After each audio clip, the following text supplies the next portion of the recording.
আলহামদুলিল্লাহ,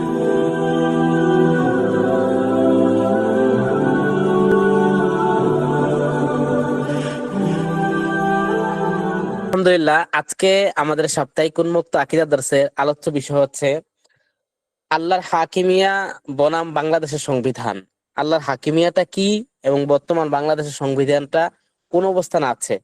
আল্লাহর হাকিমিয়ার সাথে সংবিধানের সংঘর্ষের জায়গাগুলা কোন কোন জায়গায়, এর উল্লেখযোগ্য কিছু জায়গা ইনশাআল্লাহ তাআলা আজকের দর্শে তুলে ধরা হবে এবং আল্লাহর হাকিমিয়ার সুস্পষ্ট একটা রূপরেখা আজকের দর্শে ইনশাআল্লাহ তাআলা তুলে ধরা হবে। তো আমরা আল্লাহর হাকিমিয়ার কি আসলো, এটা যদি এক কথায় আমরা একবার এক কথায় এটা সংক্ষিপ্ত একটা বিবরণ যদি আমরা এইভাবে দেই, এইভাবে বলতে পারি যে শরী- আইন প্রণয়নের অধিকার এটা কেবলমাত্র আল্লাহর। এটা হচ্ছে আল্লাহর হাকিমিয়া। আইন প্রণয়নের অধিকার কেবলমাত্র আল্লাহর, এটা হচ্ছে আল্লাহর হাকিমিয়া। এখন আল্লাহর বিপরীতে অন্য কেউ যদি আইন প্রণয়নের অধিকার আছে বলে মনে করে, তাহলে এটা হবে আল্লাহর হাকিমিয়ার সাথে সুস্পষ্ট শিরিক। তারপরে ধরেন, যদি আল্লাহ যে কোনো আইন অনুমোদনের অধিকার কেবলমাত্র আল্লাহই রাখে, অন্য কেউ আইন অনুমোদন করতে পারে না, এটা হচ্ছে আল্লাহর হাকিমিয়া। অর্থাৎ আল্লাহর হাকিমিয়া হচ্ছে আইন অনুমোদন কেবলমাত্র আল্লাহই করবে, অন্য কেউ আইন অনুমোদন করতে পারবে না, এটা হচ্ছে আল্লাহর হাকিমিয়া। এখন আল্লাহকে বাদ দিয়ে অন্য কেউ যদি আইনের অনুমোদন করে, তখন সেটা আল্লাহর হাকিমিয়াতের সাথে শিরিক করার কারণে, শিরিকে লিপ্ত হওয়ার কারণে ওই ব্যক্তি বা ওই জাতি, ওই গোষ্ঠীগুলা মুশরিক বলে গণ্য হবে। আল্লাহর হাকিমিয়া কি? আল্লাহর হাকিমিয়া হচ্ছে আইন কার্যকর করার অধিকার কেবলমাত্র আল্লাহরই। এখন কেউ যদি আল্লাহর বিপরীতে আইন কার্যকর করে দেশের মধ্যে, সমাজের মধ্যে, পরিবারের মধ্যে, রাষ্ট্রের মধ্যে, তাহলে সেটা আল্লাহর হাকিমিয়াতের সাথে সুস্পষ্ট শিরিক হবে এবং ওই ব্যক্তিগুলো মুশরিক বলে গণ্য হবে। আল্লাহর হাকিমিয়া কি? যদি আমরা এক কথায় বলি যে আল্লাহর হাকিমিয়া হচ্ছে আল্লাহই আইনই সর্বোত্তম, অন্য কোনো আইন কখনই সর্বোত্তম হতে পারে না, এটা হচ্ছে আল্লাহর হাকিমিয়া। কেউ যদি আল্লাহর আইনের তুলনায় অন্য কোনো আইনকে সর্বোত্তম মনে করে, তাহলে এটা আল্লাহর হাকিমিয়াতের সাথে ওই ব্যক্তি শিরিক করার কারণে, অংশীদার সাব্যস্ত করার কারণে ওই ব্যক্তি মুশরিক বলে গণ্য হবে, কাফের বলে গণ্য হবে। আল্লাহর হাকিমিয়া কি? আল্লাহর হাকিমিয়া হচ্ছে সংবিধান প্রণয়ন একমাত্র আল্লাহই করতে পারে। এখন কেউ যদি আল্লাহকে বাদ দিয়ে নিজেরাই সংবিধান প্রণয়ন করে, তাহলে ওই ব্যক্তি আল্লাহর হাকিমিয়াতের সাথে শিরকে লিপ্ত হওয়ার কারণে সে মুশরিক বলে গণ্য হবে। তো এটা হচ্ছে মোটামুটি আল্লাহর হাকিমিয়াতের একটা সংক্ষিপ্ত রূপায়ণ। তারপরে যদি আমরা আরেকটু বলি, সেটা হচ্ছে আল্লাহর হাকিমিয়া কি? আল্লাহর হাকিমিয়া হচ্ছে শরিয়ার, আল্লাহর যেই নিয়ম কানুন আছে, আল্লাহর যে সিস্টেম আছে, আল্লাহর যে জীবন ব্যবস্থা আছে, এটার বিরুদ্ধাচরণ না করা হচ্ছে আল্লাহর হাকিমিয়া। আর এটার বিরুদ্ধাচরণ করা হচ্ছে আল্লাহর হাকিমিয়াতের সাথে কুফরি করা, মানে শিরকে লিপ্ত হওয়া, কুফরিতে লিপ্ত হওয়া।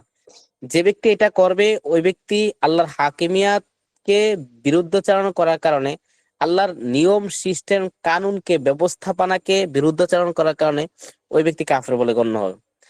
আল্লাহর হাকিমিয়া কি? আল্লাহর হাকিমিয়া মানে হচ্ছে একজন, আল্লাহর আইনটাই শুধু পৃথিবীতে থাকবে, মানে মানুষ, মমিন, ইমানদার, মুসলমানরা শুধু আল্লাহর আইনই চাইবে, এটা হচ্ছে আল্লাহর হাকিমিয়া।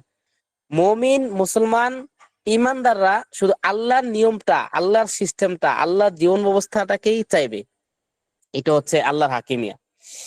তো এই যে বললাম আমি, এটা হচ্ছে আল্লাহর হাকিমিয়ার একেবারে সংক্ষিপ্ত একটা রূপায়ণ।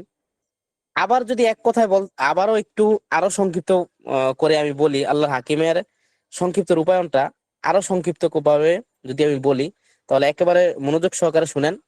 যে আইন প্রণয়নের অধিকার কেবলমাত্র আল্লাহর, এটা হচ্ছে আল্লাহর হাকিমিয়া। আইনের অনুমোদনের অধিকার কেবলমাত্র আল্লাহর, এটা হচ্ছে আল্লাহর হাকিমিয়া। আইন কার্যকর করার অধিকার কেবলমাত্র আল্লাহর, এটা হচ্ছে আল্লাহর হাকিমিয়া। আল্লাহর আইনই সর্বোত্তম, এটা হচ্ছে আল্লাহর হাকিমিয়া। আল্লাহর আইনের বিরুদ্ধাচরণ না করা, এটা হচ্ছে আল্লাহর হাকিমিয়া। আল্লাহর আইনই চাইতে হবে, আল্লাহর আইন চাওয়া, আল্লাহর আইনই প্রতিষ্ঠা করা, আল্লাহর আইনই ব্যক্তিগত, পারিবারিক, সামাজিক, রাষ্ট্রীয় জীবনে চাওয়া প্রতিষ্ঠা করা, এটা হচ্ছে আল্লাহর হাকিমিয়া।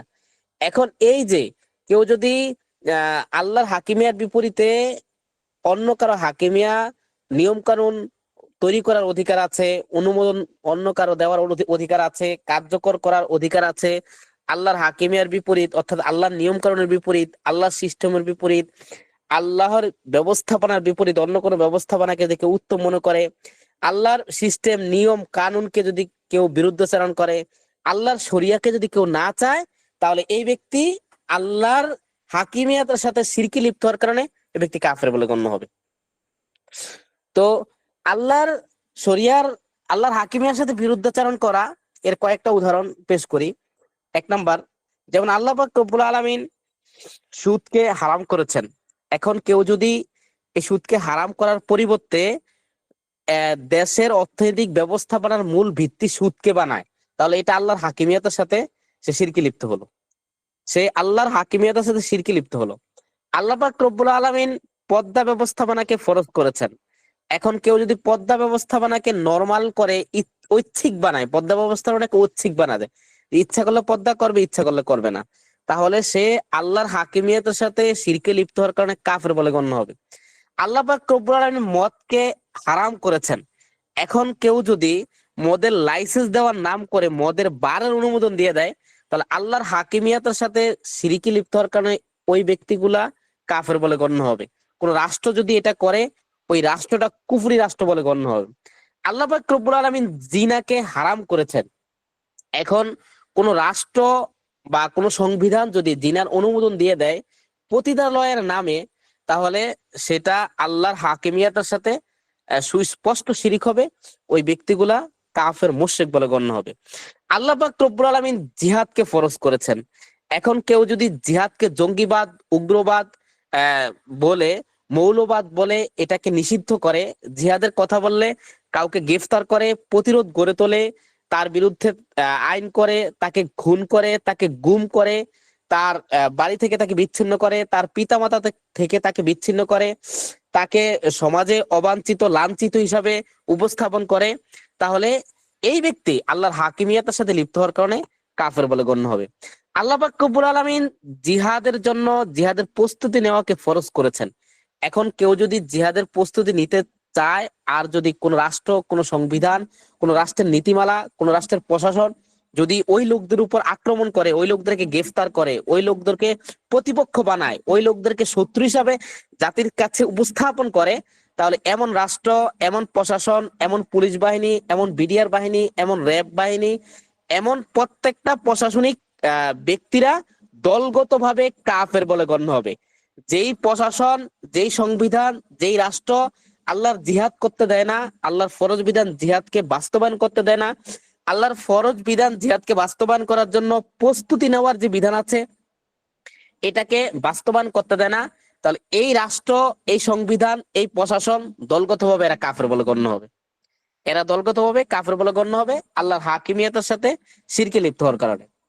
আল্লাহ পাক রব্বুল আলামিন বিয়ের বয়স নির্ধারণ করেছেন জরুরি হিসাবে। কারো যদি প্রাপ্তবয়স্ক হয় আর সে যদি গুনায় লিপ্ত হওয়ার আশঙ্কা থাকে প্রবল, তাহলে তার উপর বিয়ে ফরজ। এখন কেউ যদি এই ফরজকে টপকে গিয়ে 21-22 একটা নির্দিষ্ট নীতিমালার আকারে বিয়েকে নির্ধারণ করে, মেয়েদের 18 বছর, ছেলেদের 21 বছর, তাহলে এটা আল্লাহর হাকিমিয়তের সাথে শিরকে লিপ্ত হওয়ার কারণে এই ব্যক্তি কাফের বলে গণ্য হবে। আল্লাহ পাক রব্বুল আলামিন কোরআনুল কারীমের মধ্যে বলেছেন, একটা ছেলে যা পাবে তার বোন তার অর্ধেক পাবে, অর্থাৎ দুইটা বোন যা পাবে একটা ভাই তা পাবে। এখন কেউ যদি সম অধিকারের নাম দিয়ে উত্তরাধিকারী সূত্র সম্পদের ক্ষেত্রে নারী পুরুষ সম অধিকারের বয়ান করে নীতিমালাকে টেনে এনে কেউ যদি আল্লাহর এই হাকিমিয়াতের বিরুদ্ধে অবস্থান নেয়, তাহলে ওই ব্যক্তি কাফের বলে গণ্য হবে। এই যতটা বিধান বলা হলো, যে চুরি করার বিধান, আল্লাহর হাকিমিয়া হচ্ছে চুরি করার ক্ষেত্রে হাত কেটে দেওয়া হবে চোর এবং চূর্ণীর। এখন কেউ যদি হাত কাটার বিধানকে পরিবর্তন করে, আল্লাহর হাকিমিয়াকে পরিবর্তন করে অন্য একটা নিয়ম কানুন করে, তাহলে আল্লাহর হাকিমিয়াতের সাথে শিরকে লিপ্ত হওয়ার কারণে ওই ব্যক্তি কাফের বলে গণ্য হবে। আল্লাহ পাক রব্বুল আলামিন বলেছেন কোন বিবাহিত পুরুষ যদি জিনা করে, নারী বা পুরুষ, তাদেরকে রজম মেরে হত্যা করতে হবে। এখন কেউ যদি আল্লাহর এই হাকিমিয়াকে পরিবর্তন করে, তাহলে ওই ব্যক্তি আল্লাহর হাকিমিয়াতের সাথে শিরকে লিপ্ত হওয়ার কারণে কাফের বলে গণ্য হবে। আল্লাহ পাক রব্বুল আলামিন মদ খেলে যেই বিধান রেখেছেন, তোরা মারা, হ্যাঁ ঠিক আছে, হ্যাঁ, তো ওই ওই দোররা মারার বিধানের ক্ষেত্রে কেউ যদি এটাকে পরিবর্তন করে ফেলে, তাহলে আল্লাহর হাকিমিয়াতের সাথে শিরকে লিপ্ত হওয়ার কারণে ওই ব্যক্তি কাফের বলে গণ্য হবে। অর্থাৎ আল্লাহর যেই নিয়ম কানুন সিস্টেম আছে, ব্যক্তিগত জীবনে, পারিবারিক জীবনে, রাষ্ট্রীয় জীবনে, সামাজিক জীবনে, অর্থনৈতিক জীবনে, ব্যবসায়িক জীবনে, শিক্ষা নীতির জীবনে, আল্লাহর যে ব্যবস্থাপনা আছে, আল্লাহর যে নীতি আছে, আল্লাহর যে সিস্টেম আছে, এগুলাকে কেউ যদি পরিবর্তন করে, এগুলার বিপরীত যদি কেউ গিয়ে আইন করে, এগুলার বিপরীত কোনো আইন করার অধিকার আছে যদি কেউ মনে করে, এগুলার বিপরীত কোনো আইনের অনুমোদন যদি কেউ দিয়ে দেয়, এগুলার বিপরীত যদি কেউ গিয়ে সংবিধান রচনা করে, এই প্রত্যেকটা ব্যক্তি, প্রত্যেকটা সমাজ, প্রত্যেকটা রাষ্ট্র, প্রত্যেকটা সংবিধান, প্রত্যেকটা প্রশাসন দলগতভাবে এরা কাফের বলে গণ্য হবে। এদের পরিণতি কি হবে? এদের পরিণতি হবে এই যে আল্লাহর হাকিমের বিপরীত তারা অবস্থান নেওয়ার কারণে, শিরকে লিপ্ত হওয়ার কারণে, তারা শিরকে আকবর লিপ্ত হওয়ার কারণে তাদের ইমানটা ভেঙে গেছে। এখন কথা হচ্ছে, তাদের যদি অজ্ঞতা থাকে, তারা যদি না জেনে থাকে, তাদেরকে জানানো হবে। জানানোর পরও যদি কেউ ইমানে ফিরে না আসে, জানানোর পরও যদি কেউ ইমানে ফিরে না আসে, তাহলে তার পূর্ববর্তী সমস্ত নেক আমল বাতিল হয়ে যাবে। আল্লাহর হাকিমিয়াতের সাথে শিরকে লিপ্ত হওয়ার পরে কেউ যদি আবার নতুন করে ইমানে না আসে, দিনে না আসে, তাহলে তার বউ থাকলে বউ তালাক হয়ে যাবে, এবং নতুন করে আর কোনো মুসলিমা মেয়েকে সে বিয়ে করতে পারবে না। তারপরে সে কোনো মুসলিমের অভিভাবক হতে পারবে না, এবং উত্তরাধিকারী সূত্রে এমন ব্যক্তি কোনো মুসলিমের সম্পদও পাবে না। সে যদি মৃত্যুবরণ করে, তার গোসল দেওয়া হবে না, তার জানাজা পড়ানো হবে না, তার কাফন পরানো হবে না। সে একেবারে কাফেরদের সাথে তার হাসর নাসর হবে, এবং সে চিরস্থায়ী জাহান্নামী বলে গণ্য হবে। কারা এরা? এরা হচ্ছে ওই ব্যক্তিরা যারা আল্লাহর হাকিমিয়াতের সাথে শিরকে লিপ্ত হয়েছে। আল্লাহর হাকিমিয়াতের সাথে শিরকে লিপ্ত হওয়ার পরও তাকে যখন বলা হয়েছে, বোঝানো হয়েছে, দলিল দিয়ে বলা হয়েছে, কোরআন দিয়ে বলা হয়েছে, সুন্নাহ দিয়ে বলা হয়েছে, সালাফদের বক্তব্য দিয়ে বলা হয়েছে, তারপর আল্লাহর হাকিমিয়াতের সাথে যে শিরকে লিপ্ত হয়েছে, এর থেকে যদি কেউ ফিরে না আসে, তাহলে তাদের পরিণতি হবে এগুলা, যেগুলা বলা হলো। 10টা পরিণতি তার, দুনিয়াতে 5টা এবং আখিরাতে, মৃত্যুর আগে 5টা এবং মৃত্যুর পরে 5টা।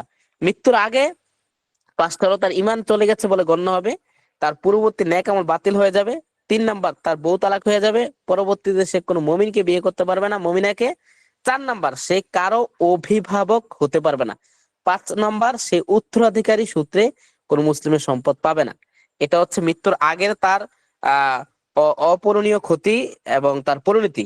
এবং মৃত্যুর পরনের পরিণতি হচ্ছে, তাকে গোসল দেওয়া হবে না, তাকে কাফন পরানো হবে না, তাকে জানাজা দেওয়া হবে না, এবং তার হাসর নাসর হবে কাফেরদের সাথে, এবং সে চিরস্থায়ী জাহান্নামী হবে। কেউ তাকে সুপারিশ করে জান্নাতে নিতে পারবে না। জি, এখন শোনা যাচ্ছে? জি, এখন শোনা যাচ্ছে। তো যাই হোক, আল্লাহ পাক বলেন কোরআনুল কারীমের মধ্যে সূরা ইউসুফের 40 নম্বর আয়াতে বলেন, ইনিল হুকমু ইল্লা লিল্লাহ, যে বিধান কেবলমাত্র আল্লাহরই চলবে। বলেন, বিধান কার চলবে? বিধান কেবলমাত্র, একটু কথা বলুন আল্লাহ মাঝে চলবে, মধ্যে। আল্লাহ, আল্লাহর। আল্লাহর বিধান চলবে। এখানে বিধান মানে কি? বিধান মানে হচ্ছে ধরেন না, একেবারে নিয়ম কানুন সিস্টেম ব্যবস্থাপনা, এই সব ক্ষেত্রে কেবলমাত্র আল্লাহটাই চলবে। ব্যক্তিগত জীবনে, পারিবারিক জীবনে, সামাজিক জীবনে, অর্থনৈতিক জীবনে, ব্যবসায়িক জীবনে, শিক্ষা নীতির জীবনে, এবং রাষ্ট্রীয় জীবনে, সব ক্ষেত্রে শুধুমাত্র আল্লাহর নিয়ম, আল্লাহর সিস্টেম, আল্লাহর রীতিনীতিই চলবে। এটা হচ্ছে ইনিল হুকমু ইল্লা লিল্লাহর অর্থ। আল্লাহ পাক বলেন পরবর্তী আয়াতের পরবর্তী অংশ বলেন, আমারও আল্লাহ তা'বুদু ইল্লা ইয়াহু, যে আল্লাহ নির্দেশ করেছেন যে কেবলমাত্র তারই ইবাদত করতে হবে। আল্লাহ নির্দেশ করেছেন। ইবাদত মানে হচ্ছে কি? ইবাদত মানে হচ্ছে আল্লাহর আদেশে আমরা যে সমস্ত হুকুম পালন করি, যে সমস্ত ইবাদত করি, এটা হচ্ছে ইবাদত। তো এই ইবাদত মানে হচ্ছে একেবারে একচ্ছত্ব ভাবে আল্লাহর দাসত্ব স্বীকার করে নেওয়া, একচ্ছত্ব ভাবে আল্লাহর দাসত্ব স্বীকার করে প্রত্যেক ক্ষেত্রে আল্লাহ তাআলাকে মেনে নেওয়া, আল্লাহ তাআলার নিয়মকে মানা, আল্লাহর সিস্টেমকে মানা। তা আল্লাহ বলতেছেন যে আল্লাহ নির্দেশ করেছেন একচ্ছত্ব ভাবে আল্লাহর দাসত্ব মেনে নিয়ে সর্বক্ষেত্রে আল্লাহর নির্দেশই মানতে হবে। এটা হচ্ছে আল্লাহর ইবাদত। তা আল্লাহ বলতেছেন এটার যালিকা দ্বীনুল কাইয়িম, যে এটাই হচ্ছে মজবুত এবং দৃঢ় একটা সিস্টেম, দৃঢ় একটা দিন। ওয়ালাকিন্না আকসারুন নাসি লা ইয়ালামুন, কিন্তু অধিকাংশ মানুষ এটা বুঝে না। অধিকাংশ মানুষ কি করে না, এটা বুঝে না। তো আল্লাহ পাক বলেন তার হাকিমিয়ার ব্যাপারে সূরা আল আরাফের 54 নম্বর আয়াতে বলেন, আলা লাহুল খালকু ওয়াল আমরু তাবারাকাল্লাহু রাব্বুল আলামিন। যে আল্লাহ পাক রব্বুল আলামিন বলেন আলা লাহুল খালক, জেনে রাখো সৃষ্টি যার, ওয়াল বিধানও তার। অর্থাৎ সৃষ্টি যার, সংবিধান তারই হবে। সৃষ্টি যিনি করেছেন সংবিধান তারটাই মানতে হবে। যিনি আমাদেরকে সৃষ্টি করেছেন তারই নিয়ম কানুন মানতে হবে। যিনি আমাদেরকে রিজিক দেন তারই ব্যক্তিগত জীবনে তার সিস্টেম মানতে হবে। যিনি আমাদেরকে সুস্থ রাখেন আহ তারই ব্যক্তিগত, পারিবারিক, সামাজিক, রাষ্ট্রীয় সব ক্ষেত্রে তার সিস্টেম মানতে হবে। আল্লাহ তাআলা এটাই বললেন যে আল্লাহর হাকিমিয়া হচ্ছে আলা লাহুল খালক ওয়াল সৃষ্টি যার, বিধানও তার। অর্থাৎ আল্লাহ যেহেতু আমাদেরকে সৃষ্টি করেছেন, আল্লাহর হাকিমিয়াটাকেই আমাদের সর্বক্ষেত্রে মানতে হবে। হাকিমিয়া শব্দের শাব্দিক অর্থ হচ্ছে সিস্টেম, নিয়ম, কানুন। তো এখন এই যে আল্লাহর সিস্টেম, আল্লাহর নিয়ম, আল্লাহর কানুন, এটাকেই মানতে হবে আমাদেরকে সব সব ক্ষেত্রে। আল্লাহ বলেন আলা লাহুল খালকু ওয়াল আমরু, আল্লাহ যেহেতু আমাদেরকে সৃষ্টি করেছেন, সেজন্য আল্লাহর নিয়ম, আল্লাহর সিস্টেমই আমাদেরকে একচ্ছত্রভাবে মানতে হবে। আল্লাহ পাক রব্বুল আলামিন তার হাকিমিয়ার ব্যাপারে, তার নিজের হাকিমিয়ার ব্যাপারে সূরা রাদের 41 নম্বর আয়াতে বলেন, আল্লাহু ইয়াহকুমু লা মুআক্কিবা লিহুকমিহি ওয়া হুয়া সারিউল হিসাব। যে আল্লাহ একমাত্র নিয়ম কানুন দেন, আল্লাহ একমাত্র সংবিধান প্রণয়ন করেন, আল্লাহ একমাত্র ব্যবস্থাপনা দেন, আল্লাহ একমাত্র কোন ক্ষেত্রে কোন নিয়ম চলবে এটা দেন, আল্লাহ একমাত্র কোন ক্ষেত্রে কোনটা চলবে না এটা প্রণয়ন করেন। আল্লাহ বলতেছেন এটার অধিকার কেবলমাত্র আল্লাহরই।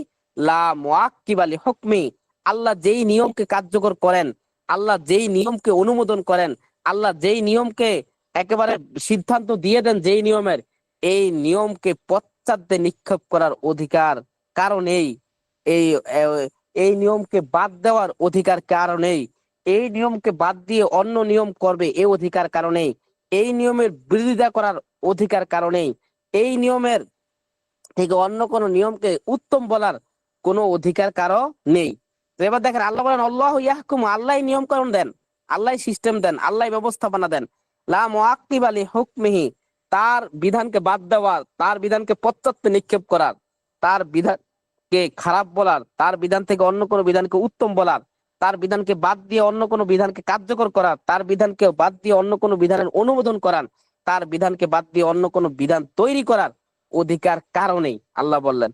আল্লাহ জিহাদের বিধান দিয়েছেন এবং জিহাদের বিধানকে বাদ দেওয়ার অধিকার কারণেই আল্লাহ জিহাদের জন্য প্রস্তুতি নেওয়ার বিধান দিয়েছেন, এই জিহাদের জন্য প্রস্তুতি নেওয়ার বিধানকে বাদ দেওয়ার অধিকার কারণেই আল্লাহ মদ হারাম করেছেন, মদকে হালাল করার অধিকার কারণেই আল্লাহ সুদকে হারাম করেছেন, সুদকে হালাল করার অধিকার কারণেই আল্লাহ ঘুষকে হারাম করেছেন, ঘুষকে হালাল করার অধিকার কারণেই আল্লাহ মানে ইসলামিক ব্যবসায়িক নীতি দিয়েছেন, এখন পুঁজিবাদী ব্যবসায়িক নীতি চালু করার অধিকার কারণেই আল্লাহ জাকাত ভিত্তিক রাষ্ট্র ব্যবস্থা দিয়েছেন, এখন সুদ ভিত্তিক রাষ্ট্র ব্যবস্থা দেওয়ার কারো এই অধিকার নেই।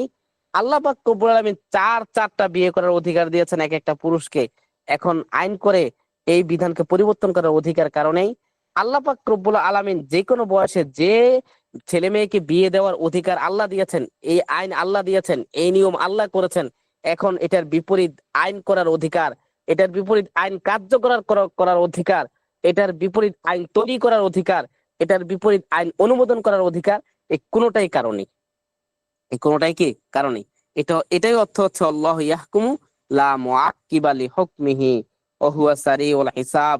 আল্লাহ বলতেছেন কেউ যদি তোমাদের মধ্যে হতে এটা করো, আমার কোন আইনের, আমার কোন বিধানের, আমার কোন সিস্টেমের, আমার কোন নিয়মের, আমার কোন ব্যবস্থাপনার বিপরীত অবস্থান নিয়ে অন্য কোন সিস্টেম, অন্য কোন নিয়ম, অন্য কোন ব্যবস্থাপনার অনুমোদন করো, কার্যকর করো, তাহলে জেনে রাখো, শুনে রাখো, বুঝে রাখো, ওয়া হুয়া সারিউল হিসাব, আমি কিন্তু, আল্লাহ কিন্তু অতি দ্রুত হিসাব গ্রহণ করেন। তার মানে আল্লাহ পাক বলে মৃত্যুর পরেই সাথে সাথেই তাদেরকে সাইজ শুরু করবেন, সাথে সাথে তাদেরকে কার্যকর পদক্ষেপ তাদের ব্যাপারে নিয়ে নেবেন। আল্লাহ পাক রব্বুল আলামিন এই আয়াত থেকেও বোঝা গেল যে হাকিমিয়াত কেবলমাত্র আল্লাহর, সর্বক্ষেত্রে হাকিমিয়াত কেবলমাত্র কার? কি বলেন, সর্বক্ষেত্রে হাকিমিয়াত কেবলমাত্র কার? আল্লাহর। আল্লাহর। তা আল্লাহর হাকিমিয়াতের বিপরীত অন্য কোন হাকিমিয়াতকে অনুমোদন দেওয়ার অধিকার, মানে আল্লাহর নিয়ম কানুনের বিপরীত সর্বক্ষেত্রে নিয়ম কানুন কেবলমাত্র আল্লাহরই চলবে। আল্লাহর নিয়ম কানুনের বিপরীতে অন্য কারো নিয়ম কানুন অনুমোদন করার, অন্য কোন সিস্টেম অনুমোদন করার, অন্য কোন ব্যবস্থাপনা অনুমোদন করার অধিকার কারণেই। আল্লাহ যেটা বৈধ করেছেন এটাকে অবৈধ কেউ করতে পারবে না, আল্লাহ যেটাকে অবৈধ করেছেন এটাকে বৈধ কেউ করতে পারবে না। আল্লাহ জিনাকে অবৈধ করেছেন, এখন এই জিনাকে কেউ লাইসেন্স দিয়ে বৈধ করতে পারবে না। আল্লাহ এরকম ভাবে সুদকে হারাম করেছেন, এখন সুদ ভিত্তিক রাষ্ট্র ব্যবস্থা গড়ে তোলে সুদের বৈধতা কেউ দিতে পারবে না। আল্লাহ পাক তো বলেন জিহাদকে ফরজ করেছেন, এবং জিহাদকে কেউ নাজায়েজ মানে অবৈধ ও বেআইনি বলতে পারবে না। আল্লাহ জিহাদের জন্য প্রস্তুতি নেওয়াকে ফরজ করেছেন, এবং জিহাদের জন্য প্রস্তুতি নেওয়াকে কেউ বেআইনি বলতে পারবে না। আল্লাহ একাধিক বিয়ে বিয়ে করা অবস্থা ভেদে ফরজ, সুন্নত, ওয়াজিব, মুস্তাহাব করেছেন, এখন এটার বিপরীত কেউ আইন করতে পারবে না। আল্লাহ যে বয়সে তার ছেলে মেয়েকে বিয়ে করার আইন আল্লাহ দিয়েছেন, এখন নির্দিষ্ট কোনো আইন কেউ কার্যকর করতে পারবে না, কেউ অনুমোদন দিতে পারবে না, কেউ তৈরি করতে পারবে না। কেউ যদি এগুলা করে তাহলে আল্লাহর হাকিমিয়াতের সাথে শিরকে লিপ্ত হওয়ার কারণে ওই ব্যক্তি কাফের বলে গণ্য হবে। ওই ব্যক্তি নামাজ পড়লো ওই ব্যক্তি কাফের, ওই ব্যক্তি জাকাত দিল ওই ব্যক্তি কাফের, ওই ব্যক্তি হজ করলো ওই ব্যক্তি কাফের, ওই ব্যক্তি মাদ্রাসা মসজিদের মুহতামিম হইলো ওই ব্যক্তি কাফের, মাদ্রাসা মসজিদের মোতাওয়াল্লি সভাপতি হলো কাফের।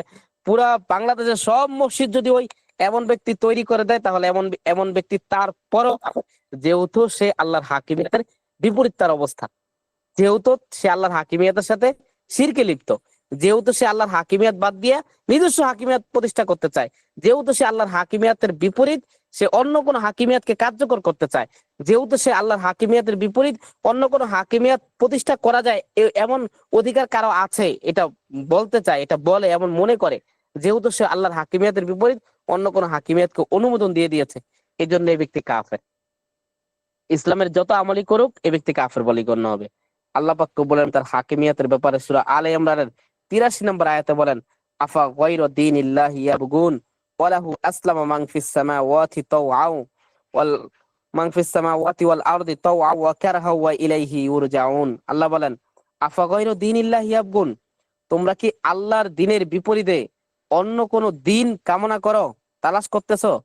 ওয়ালাহু আসলামা মান ফিস সামাওয়াতি ওয়াল আরদ, অথচ আসমান এবং জমিনের মধ্যে যা কিছু আছে এগুলা সবকিছু তাও আও ওয়াকার হাও, ইচ্ছা এবং অনিচ্ছায় আল্লাহর কাছে আত্মসমর্পণকৃত, আল্লাহর কাছে অনুগত, আল্লাহর কাছে আত্মসমর্পণ করা আছে, মানে সবকিছু আল্লাহর কাছেই আসমান এবং জমিনে যা কিছু আছে।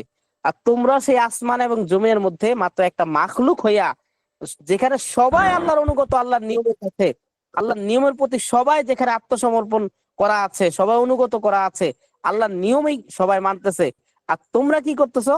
আফা গায়রা দীনিল্লাহ, আল্লাহর দ্বীনের বিপরীত, আল্লাহর বিপরীত, আল্লাহর হাকিমিয়াতের বিপরীত ভিন্ন কোনো দিন, ভিন্ন কোনো নিয়ম, ভিন্ন কোনো সিস্টেম তোমরা তালাশ করতেছো।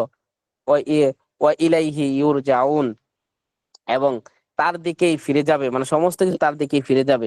এখন এই যে এই আয়াতে আল্লাহ তাআলা ধমকি দিলেন যে হাকিমিয়াত তো কেবলমাত্র আল্লাহর, যে পৃথিবীর যা কিছু আছে, জমিনের যা কিছু আছে, যত মাখলুক আছে, সব মাখলুক আল্লাহর হাকিমিয়াতের কাছে আত্মসমর্পণ করা।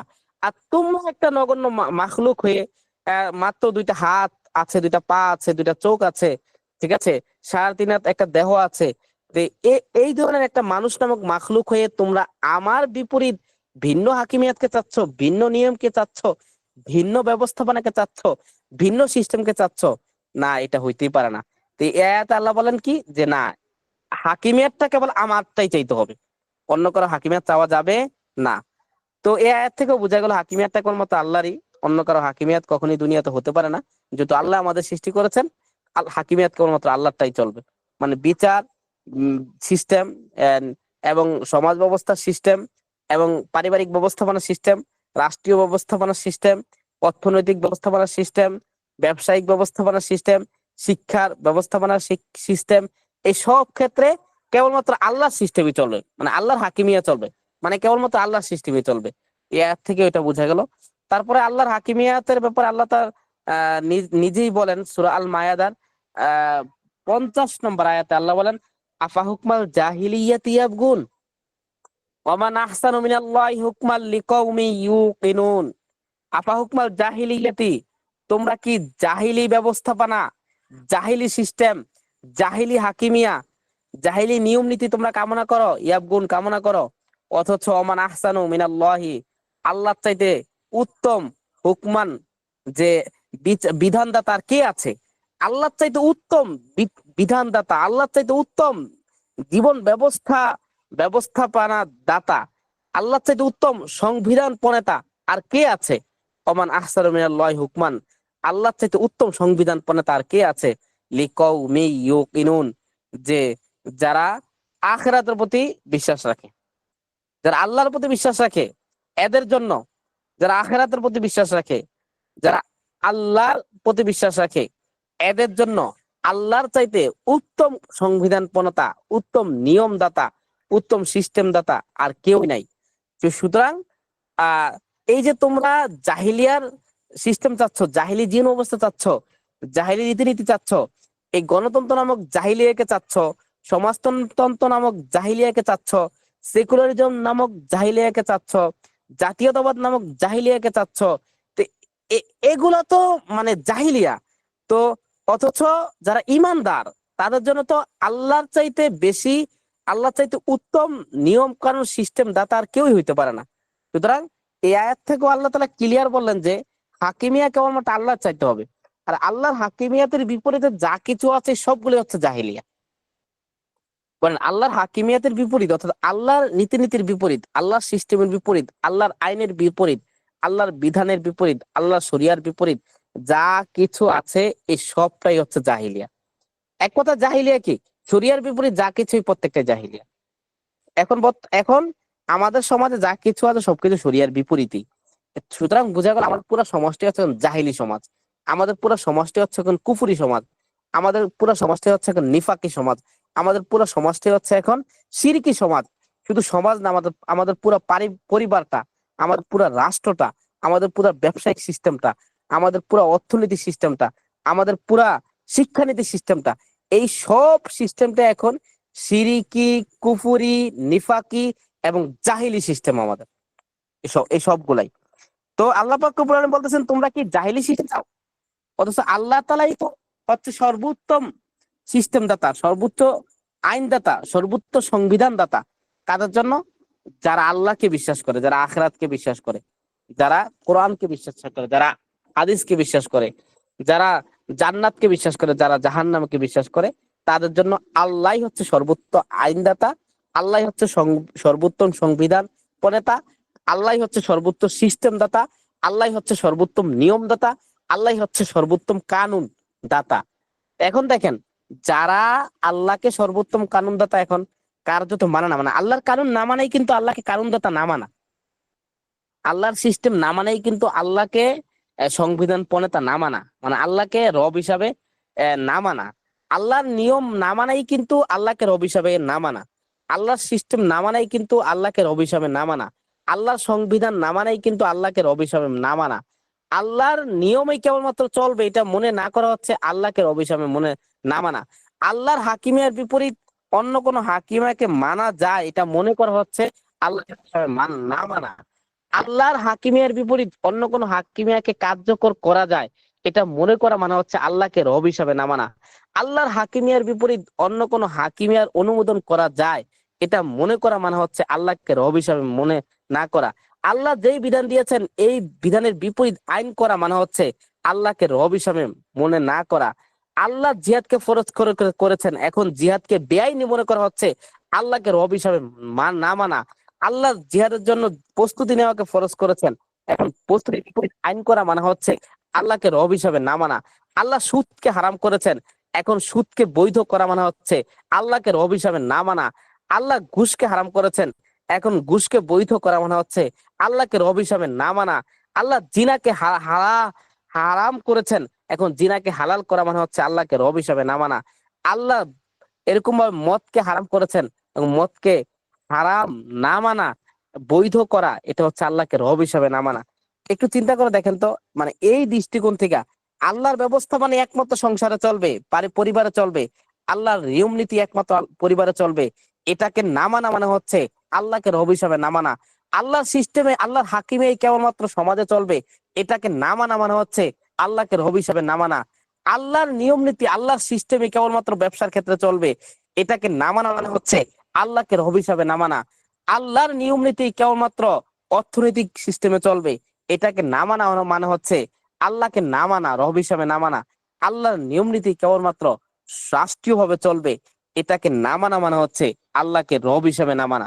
একটু চিন্তা করে দেখেন তো, এটাকে, এই যে কথাগুলো বললাম, এই কথার দৃষ্টিকোণ থেকে আপনার এলাকা, আপনার পরিবার, আপনার সমাজ, আপনার রাষ্ট্রের কয়জন লোককে আপনি পাবেন যে সে তার আল্লাহকে বিশ্বাস করে, আল্লাহকে মানে রব হিসাবে?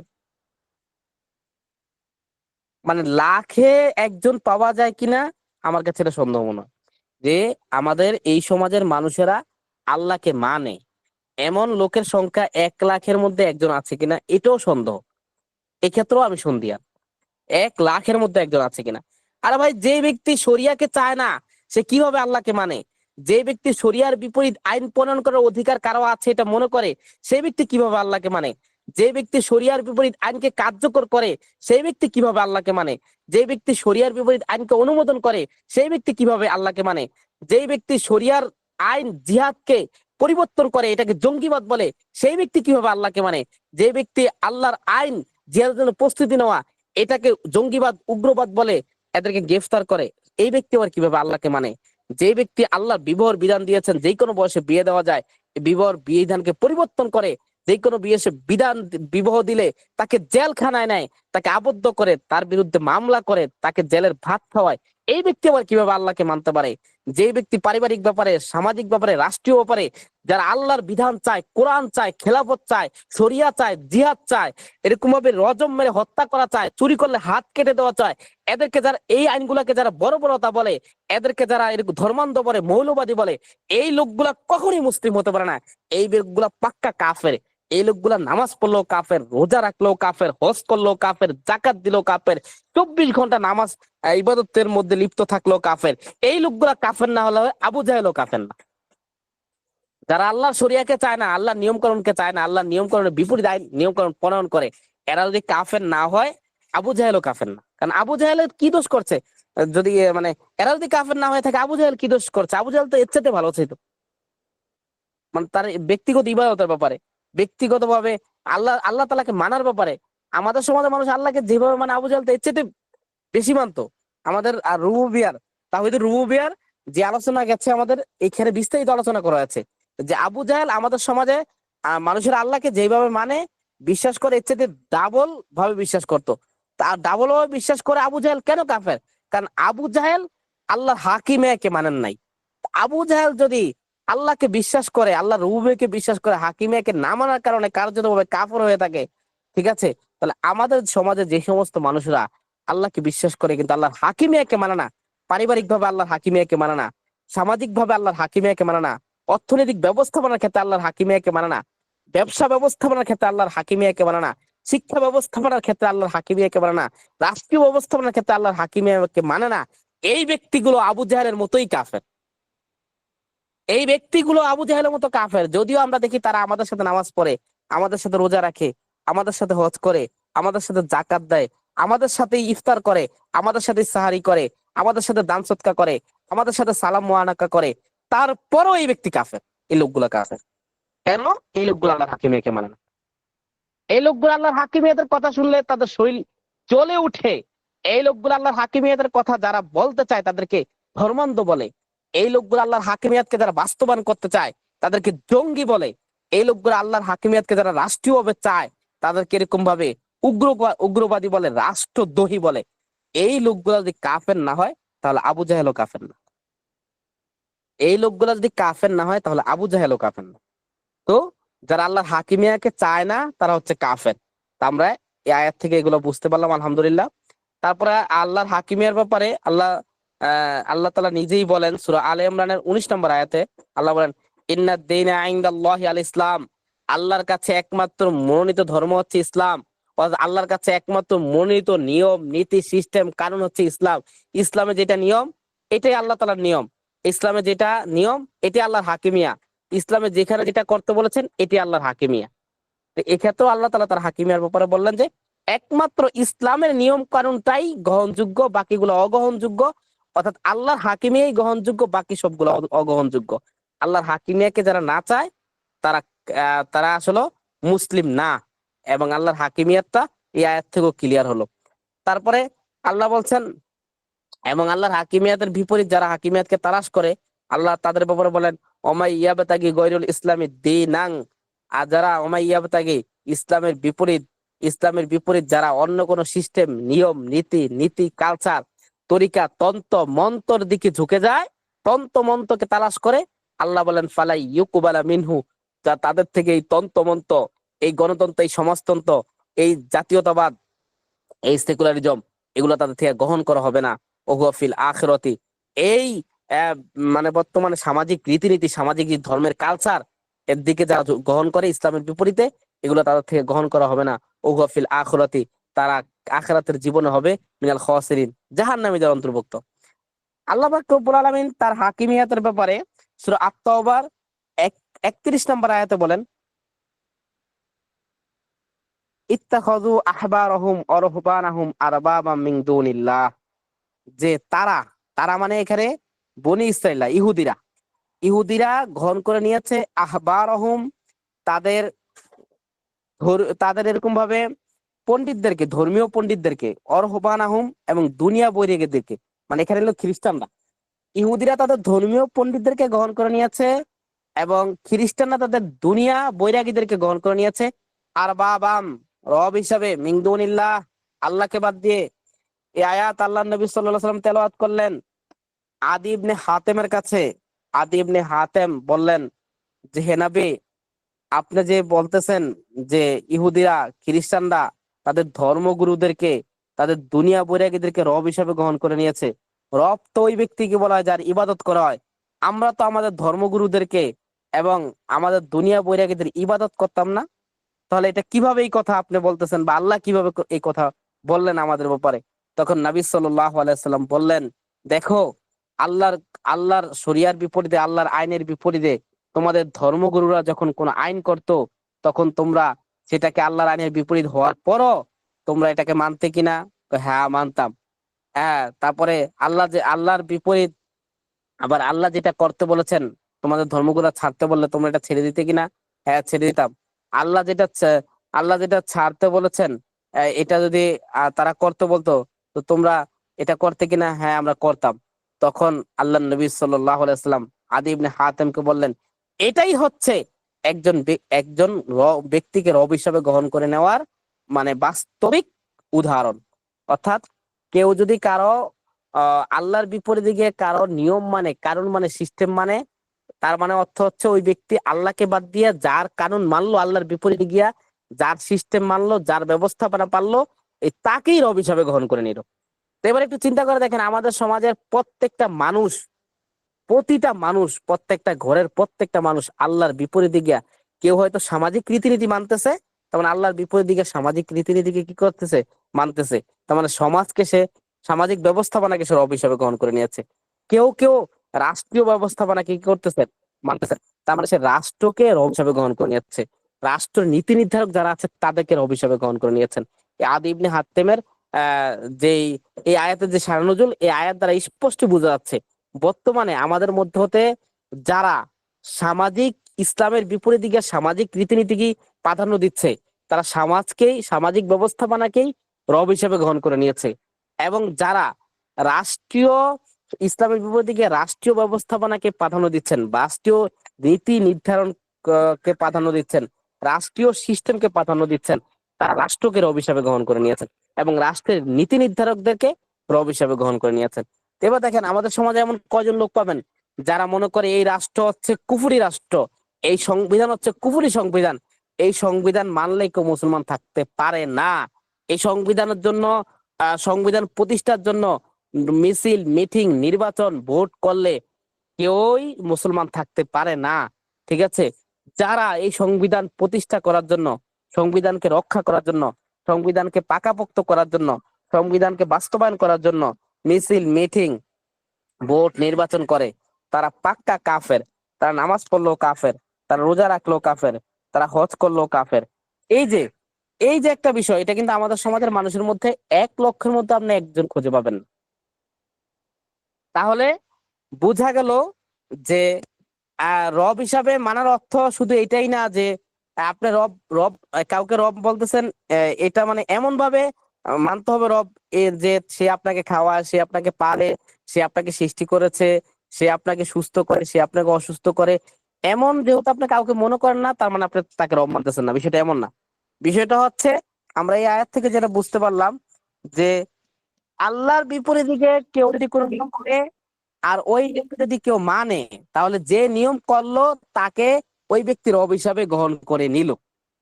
এখন আমাদের এই সংবিধান পুরোটাই হচ্ছে শরিয়ার বিপরীত সংবিধান, সামনে যেটা আসবে কোরআনের বিপরীত সংবিধান। তো এই সংবিধানকে যদি কেউ মেনে নেয়, তাহলে সে যেন আল্লাহকে বাদ দিয়ে সংবিধানকে রব হিসাবে মেনে নিল। আমাদের রাষ্ট্রীয় ব্যবস্থাপনা হচ্ছে পুরোটাই কুফরি ব্যবস্থাপনা।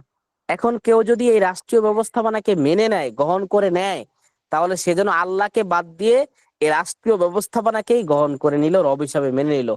আমাদের এই রাষ্ট্রীয় ব্যবস্থাপনার নীতি নির্ধারক যারা আছে, এই প্রত্যেকেই হচ্ছে আল্লাহর বিপরীত আইন কানুন করে এগুলো আমাদের উপর চাপিয়ে দিয়েছে, আল্লাহর বিপরীত। ঠিক আছে? তা এখন কেউ যদি এই নীতি নির্ধারকদেরকে মেনে নেয় এবং নীতি নির্ধারকদের আইনকে মেনে নেয়, তাহলে এই ব্যক্তি আল্লাহকে বাদ দিয়ে ওই নীতি নির্ধারকদেরকে রব হিসাবে গ্রহণ করে নিয়েছেন, মেনে নিয়েছেন বলে গণ্য হবে। এই ব্যক্তি নামাজ পড়লো, বলতে হবে যে এই ব্যক্তি রব মানে এই দেশের সংসদ সদস্যদেরকে। এই ব্যক্তি রোজা রাখলো, বলতে হবে না এই ব্যক্তি রব মানে এই দেশের মন্ত্রীকে। এই ব্যক্তি হজ করলো, বলতে হবে এই ব্যক্তির রব মানে যারা সংবিধান প্রণয়ন করে। এই ব্যক্তি যদি জাকাত দেয়, তারপরও বলতে হবে এই ব্যক্তি রব আল্লাহকে মানে না, এই ব্যক্তি রব মানে এই দেশের প্রশাসনকে, যারা এই কুফরি সংবিধানকে বর্তমানে দৃঢ় ভাবে সংরক্ষণ করে আঁকড়ে প্রতিষ্ঠিত করে রাখছে, তাদেরকে রব মানে। তাহলে এবার দেখেন, আইন কানুন কেবল আল্লাহটাই চলবে, সংবিধান কেবল আল্লাহটাই মানতে হবে, এর বিপরীত কারোটাই মানা যাবে না। এই দৃষ্টিকোণ থেকে আপনি মানতে গেলে আল্লাহর হাকিমিয়ার দৃষ্টিকোণ দিয়ে মাপতে গেলে এই দেশে আসলে মুসলমান খুঁজে পাওয়া প্রায় দুষ্কর। এই লাখে 2-1 জন মুসলমান খুঁজে পাওয়া যাবে। তো আশা করি আমরা আল্লাহর হাকিমিয়ার আলোচনা করেছিলাম। প্রথমে আল্লাহর হাকিমিয়ার রূপায়ণ, এটা আমরা আলোচনা করেছিলাম। মিউট করেন, আনমিউট, একজন আনমিউট করেন।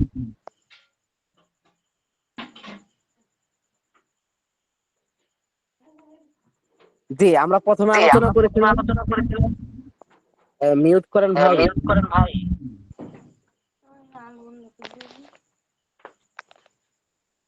এই যে আনমিউট করে রেখেছেন, কে মিউট করেন। তো আমরা প্রথমে আলোচনা করেছিলাম আল্লাহর হাকিমের রূপায়ণটা কি, একেবারে সংক্ষিপ্ত ভাবে। দ্বিতীয়ত আলোচনা করেছিলাম আল্লাহর হাকিমিয়ার সাথে শিরকে লিপ্ত হলে আখিরাতের পরিণতি কি এবং দুনিয়ার পরিণতি কি। তৃতীয়ত আমরা আলোচনা করলাম যে আল্লাহর হাকিমিয়াটা কোরআন থেকে। ভাই মিউট করেন, আপনারা আনমিউট করে রাখতেছেন কেন এক একজন বারবার? এই গোলাম রাব্বি ভাই মিউট করেন।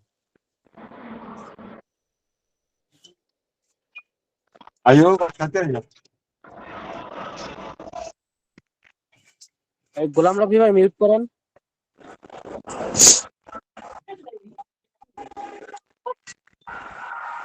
কথা কি শুনতে পাচ্ছেন না নাকি? আল্লাহ ভালো। জি, আমরা 3 নম্বরে আলোচনা করেছি আল্লাহর হাকিমিয়াটা আমরা কোরআন থেকে দেখেছি। মোটামুটি বিশাল অনেকগুলো আয়াত থেকে আল্লাহর হাকিমিয়ার ব্যাপারে আমরা জানলাম যে আল্লাহর হাকিমিয়াটা কি, কোরআন কারীমের সরাসরি আয়াত থেকে। তো আল্লাহর হাকিমিয়া তো আমরা মোটামুটি বুঝলাম যে আল্লাহর হাকিমিয়া মানে হচ্ছে সংবিধান কেবলমাত্র আল্লাহই প্রণয়ন করবেন। আল্লাহর হাকিমিয়ার মানে হচ্ছে আইন কানুন প্রণয়নের অধিকার কেবলমাত্র আল্লাহরই আছে। আল্লাহর হাকিমিয়া মানে হচ্ছে আইন কানুন অনুমোদন দেওয়ার অধিকার কেবলমাত্র আল্লাহরই আছে। আল্লাহর হাকিমিয়া মানে হচ্ছে আল্লাহর আইন কানুন কার্যকর করার অধিকার কেবলমাত্র আল্লাহরই আছে। আল্লাহর হাকিমিয়া মানে হচ্ছে আল্লাহর যে সিস্টেম, যে নিয়ম দিয়েছেন এটাই সর্বোত্তম। আল্লাহর হাকিমিয়া মানে হচ্ছে আল্লাহর নিয়ম কানুনের বিপরীতে কোন নিয়ম কানুনকে না মানা এবং আল্লাহর নিয়ম কানুনকে বিরুদ্ধাচরণ না করা। আল্লাহর হাকিমিয়া মানে হচ্ছে আল্লাহর নিয়ম কানুনকে চাইতে হবে, রাষ্ট্রীয়ভাবে চাইতে হবে, সামাজিকভাবে চাইতে হবে, পারিবারিক ভাবে চাইতে হবে, অর্থনৈতিক ব্যবস্থাপনার মধ্যে চাইতে হবে, সামাজিক ব্যবস্থাপনার মধ্যে চাইতে হবে, ব্যবসায়িক ব্যবস্থাপনার মধ্যে চাইতে হবে, শিক্ষা ব্যবস্থাপনার মধ্যে চাইতে হবে আল্লাহর নিয়ম কানুনকে। এটা হচ্ছে আল্লাহর হাকিমিয়া। তো আমরা আল্লাহর হাকিমিয়া তো জানলাম কোরআন থেকে, এবং আল্লাহর হাকিমিয়াকে না মানলে পরিণতিটা জানলাম। এখন আমরা একটু দেখবো বর্তমানে যে আমরা যেই দেশে বাস করতেছি, এই দেশের সংবিধান বনাম আল্লাহর হাকিমিয়ার অবস্থানটা কোন জায়গায়, যে এই দেশের সংবিধান কি বলে, আল্লাহর হাকিমিয়া কি বলে। তো এই ক্ষেত্রে আমি যদি বলি এর অবস্থানটা কেমন, যে আল্লাহর হাকিমিয়ার সাথে সংবিধানের অবস্থানটা কেমন, এই ক্ষেত্রে আমি বলবো যে আল্লাহ যেমন তার হাকিমিয়াতে স্বয়ংসম্পূর্ণ, আল্লাহ যেমন তার হাকিমিয়াত কার্যকর করতে স্বয়ংসম্পূর্ণ, আল্লাহ যেমন তার হাকিমিয়ার অনুমোদন করতে স্বয়ংসম্পূর্ণ, আল্লাহ যেমন তার হাকিমিয়ার বিরুদ্ধে অবস্থান নিলে তার ব্যাপারে কার্যকর পদক্ষেপ নিতে স্বয়ংসম্পূর্ণ, ঠিক আছে, বাংলাদেশের সংবিধান এর বিপরীত মুখী অবস্থানে আল্লাহর হাকিমিয়ার বিপরীত, তারা আল্লাহর হাকিমিয়ার বিপরীত আইন কানুন প্রণয়ন করতে তারা স্বয়ংসম্পূর্ণ, আল্লাহর হাকিমিয়ার বিপরীত আইনের অনুমোদন দিতে তারা স্বয়ংসম্পূর্ণ, আল্লাহর হাকিমিয়ার বিপরীত আইন কানুন কার্যকর করতে তারা স্বয়ংসম্পূর্ণ, আল্লাহর হাকিমিয়ার বিরুদ্ধে অবস্থান করতে তারা স্বয়ংসম্পূর্ণ, আল্লাহর হাকিমিয়া আর যতটুকু তাদের হাকিমিয়ার সাথে মানে সাংবিধানিক যে সংবিধানের যে হাকিমিয়া আছে, এই সংবিধানের হাকিমিয়ার সাথে আল্লাহর হাকিমিয়ার যতটুকু অসামঞ্জস্যপূর্ণ ততটুকু তারা বাতিল বলে গণ্য করে রেখেছে।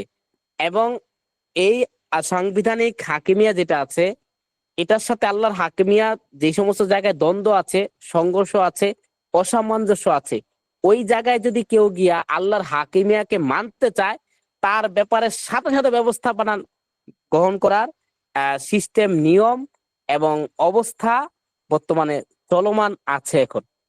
এটা হলো এক কথায় আল্লাহর হাকিমিয়া এবং বাংলাদেশের সংবিধানের অবস্থা।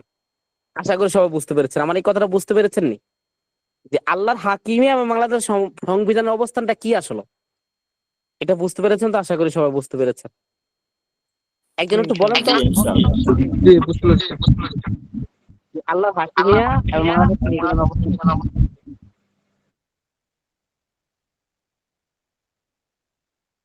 যে আমি আবার একটু বলি, মিউট করেন সবাই। যে আল্লাহর হাকিমিয়া মানে হচ্ছে নিয়ম কানুন কেবলমাত্র আল্লাহই তৈরি করবে, সংবিধান কেবলমাত্র আল্লাহই প্রণয়ন করবে, আল্লাহই কেবলমাত্র নিয়মকরণের অনুমোদন দিবেন, আল্লাহই কেবলমাত্র নিয়মকরণকে কার্যকর করবেন, আল্লাহর নিয়মকরণের বিরুদ্ধে কেউ চলে গেলে আল্লাহ কার্যকরী পদক্ষেপ নিবেন, আল্লাহর নিয়মকরণই কেবলমাত্র চাইতে হবে। এটা হচ্ছে আল্লাহর হাকিমিয়া, ঠিক আছে। এখন এর বিপরীতে সংবিধানের অবস্থানটা কি? সংবিধানের হাকিমিয়া হচ্ছে যে এই সংবিধানের নীতি নির্ধারক যারা আছে, তারাই কেবলমাত্র নিয়ম নীতি প্রণয়ন করতে পারবে, তারাই কেবলমাত্র নিয়ম নীতি অনুমোদন করতে পারবে, তারাই কেবলমাত্র নিয়ম নীতি কার্যকর করতে পারবে। তাদের সংবিধানের নিয়ম নীতির বিপরীত, তাদের সংবিধানের হাকিমিয়ার বিপরীত আল্লাহর হাকিমিয়ার যে সমস্ত জায়গাতে দ্বন্দ্ব আছে, সংঘর্ষ আছে, অসামঞ্জস্য আছে, ওই জায়গাতে গিয়ে যদি কেউ আল্লাহর হাকিমিয়াকে মানতে চায়, তার ব্যাপারে কার্যকরী পদক্ষেপ সাথে সাথে নেওয়ার সিস্টেম এই সংবিধানে আছে। এবং আল্লাহর হাকিমিয়ার কে যদি কেউ চায়, এই সংবিধানের অসামঞ্জস্যপূর্ণ যে আল্লাহ যে সমস্ত হাকিমিয়া আছে, যে সমস্ত নীতি আছে, আল্লাহ যে সমস্ত সিস্টেম আছে, ওগুলাকে যদি কেউ চায়, তাহলে তাদেরকে এই সংবিধান রাষ্ট্রদ্রোহী বলে, তাদেরকে গ্রেফতার করে, তাদেরকে গুম করে, তাদেরকে খুন করে, তাদেরকে কোণঠাসা করে, তাদেরকে জুলুম করে, তাদের প্রতি নির্যাতন করে, সর্বশক্তি তাদের যত শক্তি আছে সবকিছু তার প্রতি প্রয়োগ করে। কার প্রতি? যেই ব্যক্তি আল্লাহর হাকিমিয়াকে চাইলো। কিভাবে চাইলো? এই সংবিধানের হাকিমিয়ার বিপরীতে গিয়া। কিভাবে চাইলো? এই সংবিধানের হাকিমিয়ার বিরুদ্ধে গিয়া। কিভাবে চাইলো? যে এই সংবিধানের হাকিমিয়া হচ্ছে আল্লাহর হাকিমিয়ার বিপরীত, এই সংবিধানের নিয়মকরণ হচ্ছে আল্লাহর নিয়মকরণের বিপরীত, এই সংবিধানের সিস্টেম হচ্ছে আল্লাহর সিস্টেমের বিপরীত, এই সংবিধানের ব্যবস্থাপনা হচ্ছে আল্লাহর ব্যবস্থাপনার বিপরীত। সুতরাং আমাকে শুধু, যেহেতু আমি আল্লাহর বান্দা, আমি যেহেতু মুমিন, আমি যেহেতু মুসলিম, আমাকে কেবলমাত্র আল্লাহর নিয়ম চাইতে হবে, আল্লাহর সিস্টেম চাইতে হবে, আল্লাহর সংবিধান চাইতে হবে। এই কারণে আমি আল্লাহর শরিয়াকে চাই। এটা যদি বলে, তাহলে এই সংবিধান তার, এই সংবিধানের নীতি নির্ধারকরা, এই সংবিধানের রক্ষাকারীরা, এই সংবিধানের মূল লোকেরা তাকে তার সর্বশক্তি দিয়ে দমন করে, তার প্রতি জুলুম করে, তার প্রতি নির্যাতন করে, ততক্ষণ পর্যন্ত, যতক্ষণ পর্যন্ত তারা আল্লাহর হাকিমাকে অস্বীকার না করে, যতক্ষণ পর্যন্ত আল্লাহর হাকিমাকে অস্বীকার করে, তাদের সাংবিধানিক কুফরি যে হাকিমি আছে ওই হাকিমাকে গ্রহণ করে না নেয়, মেনে না নেয়, ততক্ষণ পর্যন্ত তার প্রতি নির্যাতনের স্টেম রোলার চালানো হয়। আমরা এটা ক্ষেত্র ক্ষেত্র, আমরা এটা এখন আমাদের কাছে আশা করি স্পষ্ট একেবারে। আমাদের প্রশাসন, আমাদের পুলিশ, আমাদের র্যাব, বাংলাদেশের যারা আছে, যারা বিডিআর, যারা সেনাবাহিনী, এই প্রত্যেকটা ব্যক্তি যারা আল্লাহর হাকিমিয়া চায় তাদের বিরুদ্ধে সর্বশক্তি প্রয়োগ করে, মানে যৌথ বাহিনী, পুলিশ, র্যাব, সেনাবাহিনী থেকে শুরু করে যত বাহিনী আছে, বিডিআর আছে, প্রত্যেকটা বাহিনী তাদের সর্বশক্তি প্রয়োগ করে ওই সমস্ত লোকদের ব্যাপারে যারা আল্লাহর হাকিমিয়া চায় সংবিধানের হাকিমিয়ার বিপরীতে গিয়ে। তাহলে এবার বুঝতে পারছেন যে বাংলাদেশ আল্লাহর হাকিমিয়া কোথায় এবং বাংলাদেশ সংবিধান কোথায়। জি জি। যে একদম কি বলেন যে বাংলাদেশ হাকিমিয়া এবং বাংলাদেশ সংবিধানের অবস্থানটা কি হবে?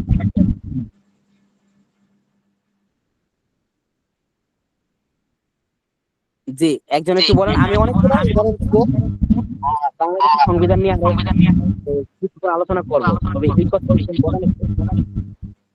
দরজ কি মনোযোগ দিয়ে শুনেন না?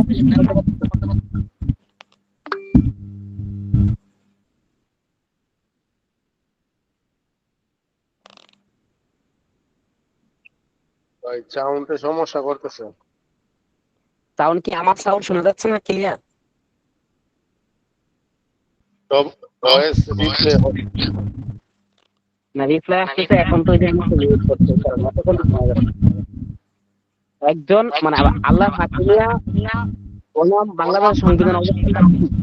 এটা সংক্ষিপ্ত ভাবে একজন বলেন।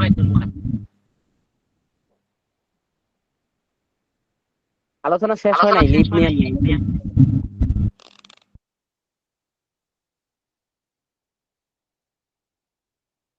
যাই হোক, আজকে বলা লাগবে না, আগামী দর্শে মনোযোগ দিয়ে শুনে আগামী দর্শে মাঝে মাঝে প্রশ্ন করব, বলতে হবে, অন্যথায় মনে করা হবে যে আসলে মনোযোগ নাই দর্শে।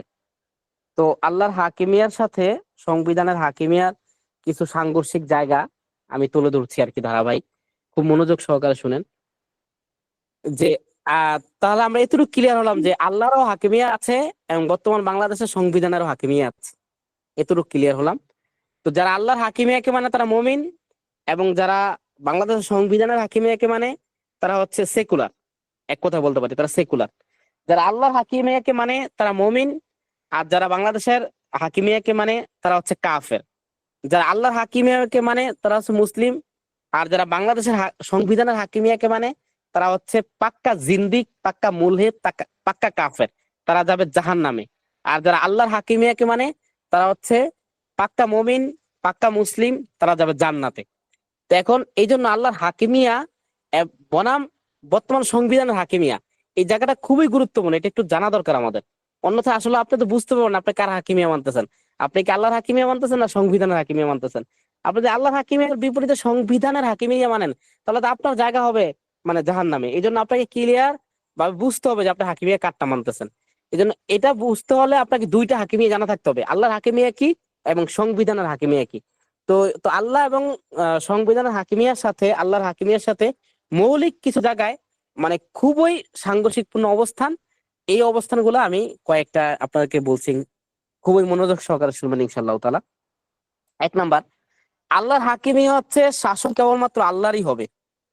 আর এই সংবিধানের হাকিমিয়া হচ্ছে শাসন, শাসন কেবলমাত্র সংসদদের হবে। যারা সাংসদ মানে যারা সংসদ সদস্য থাকবে তারাই কেবলমাত্র শাসন করবে। এটা হচ্ছে সংবিধানের হাকিমিয়া। বাংলাদেশের সংবিধানের হাকিমিয়া হচ্ছে শাসন কেবলমাত্র সাংসদদের হবে। আর আল্লাহর হাকিমিয়া হচ্ছে শাসন কেবলমাত্র আল্লাহরই হবে। একটা মূল পার্থক্য।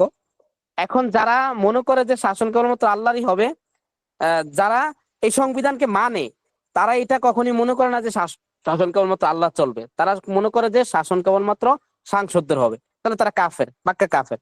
অর্থাৎ যারা এই সংবিধানকে মানে, বাংলাদেশের যে সংবিধান আছে এই সংবিধানকে যারা মানে, তারা এটা এটা হওয়ার কারণে মানে, এমন বিশ্বাসী হওয়ার কারণেই সংবিধানকে মানে যে এই সংসদ কেবলমাত্র শাসন কেবলমাত্র সাংসদদের হবে, শাসন কেবলমাত্র সাংসদরাই করবে, শাসন আল্লাহর জন্য নির্ধারিত না, শাসন কেবলমাত্র সাংসদদের।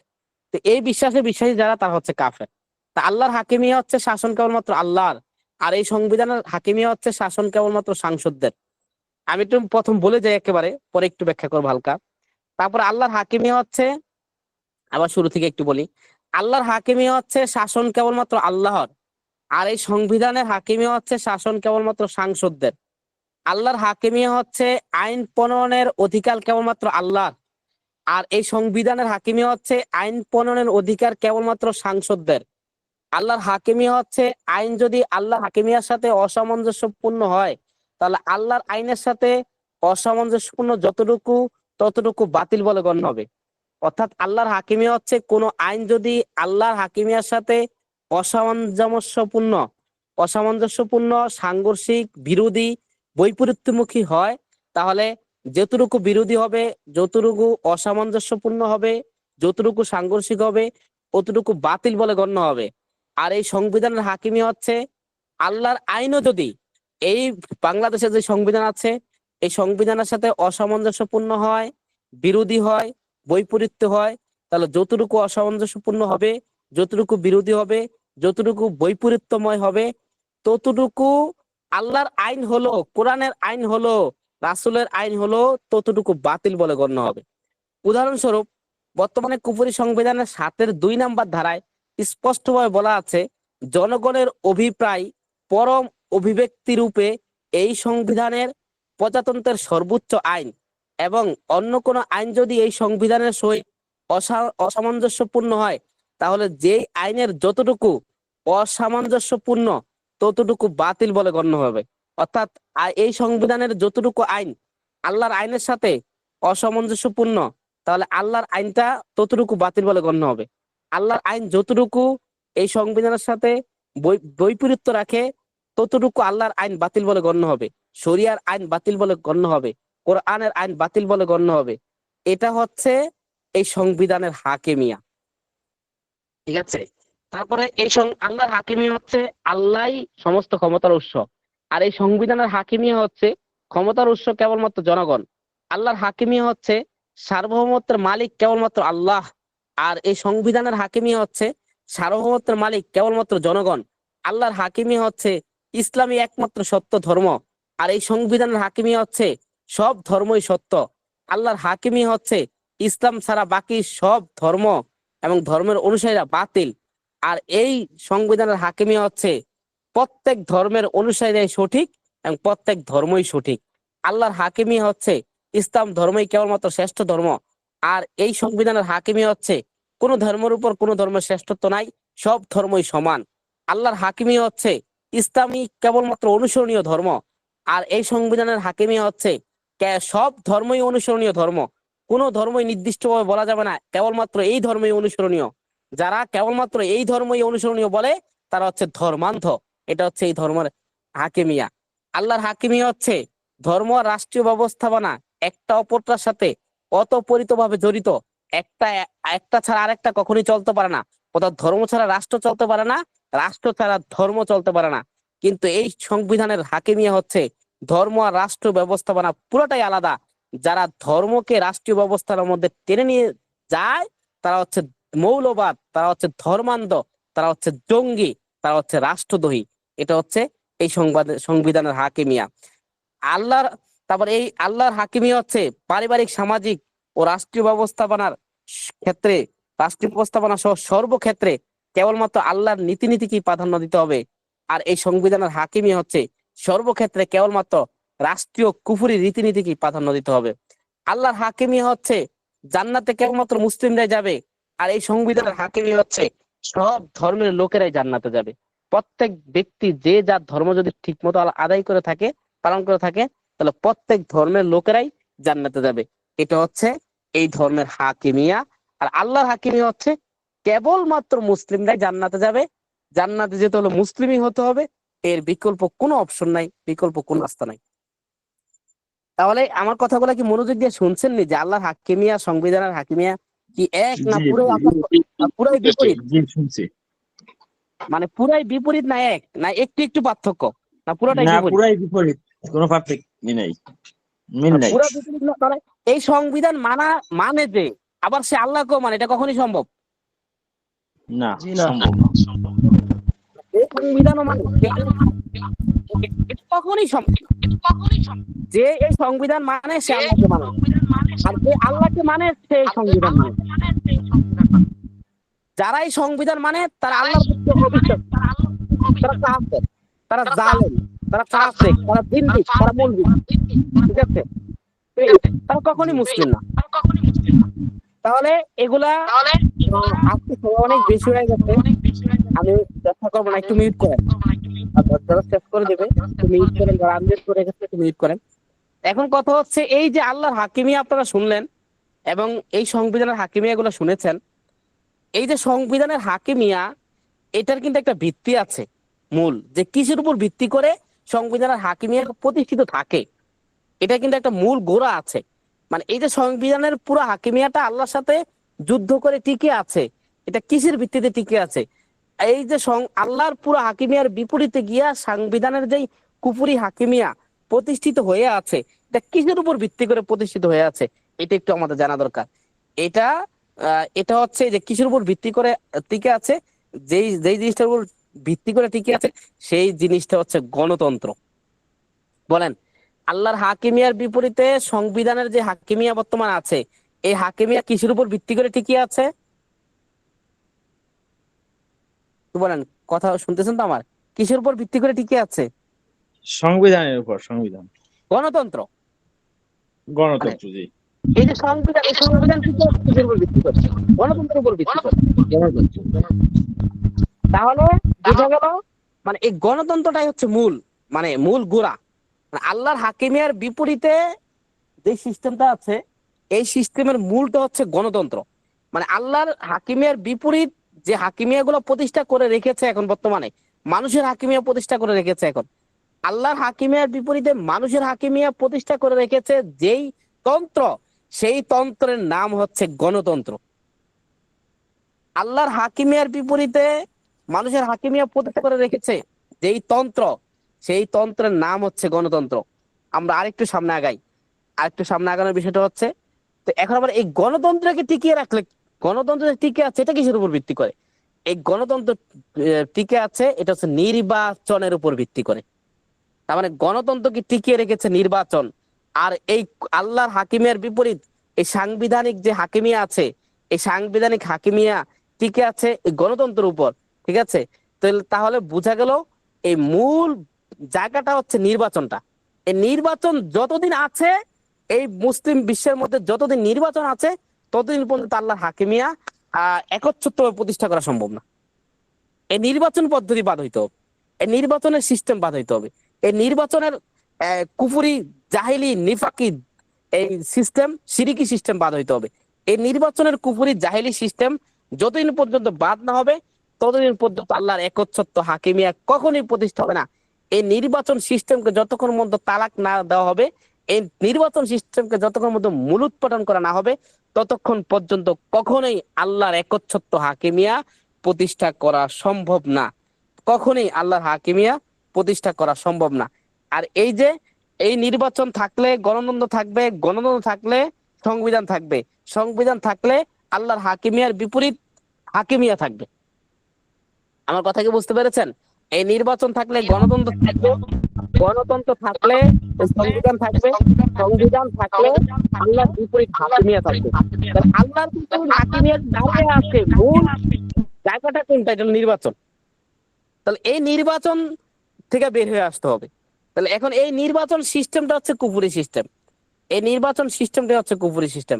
বর্তমান বাংলাদেশে ইসলামী দল বলেন, গণতান্ত্রিক দল বলেন, যারাই বর্তমান নির্বাচনে যাচ্ছে, এই প্রত্যেকেই এই এই সংবিধান কে মেনে নিয়ে তারপর নমিনেশন পেতে হয়।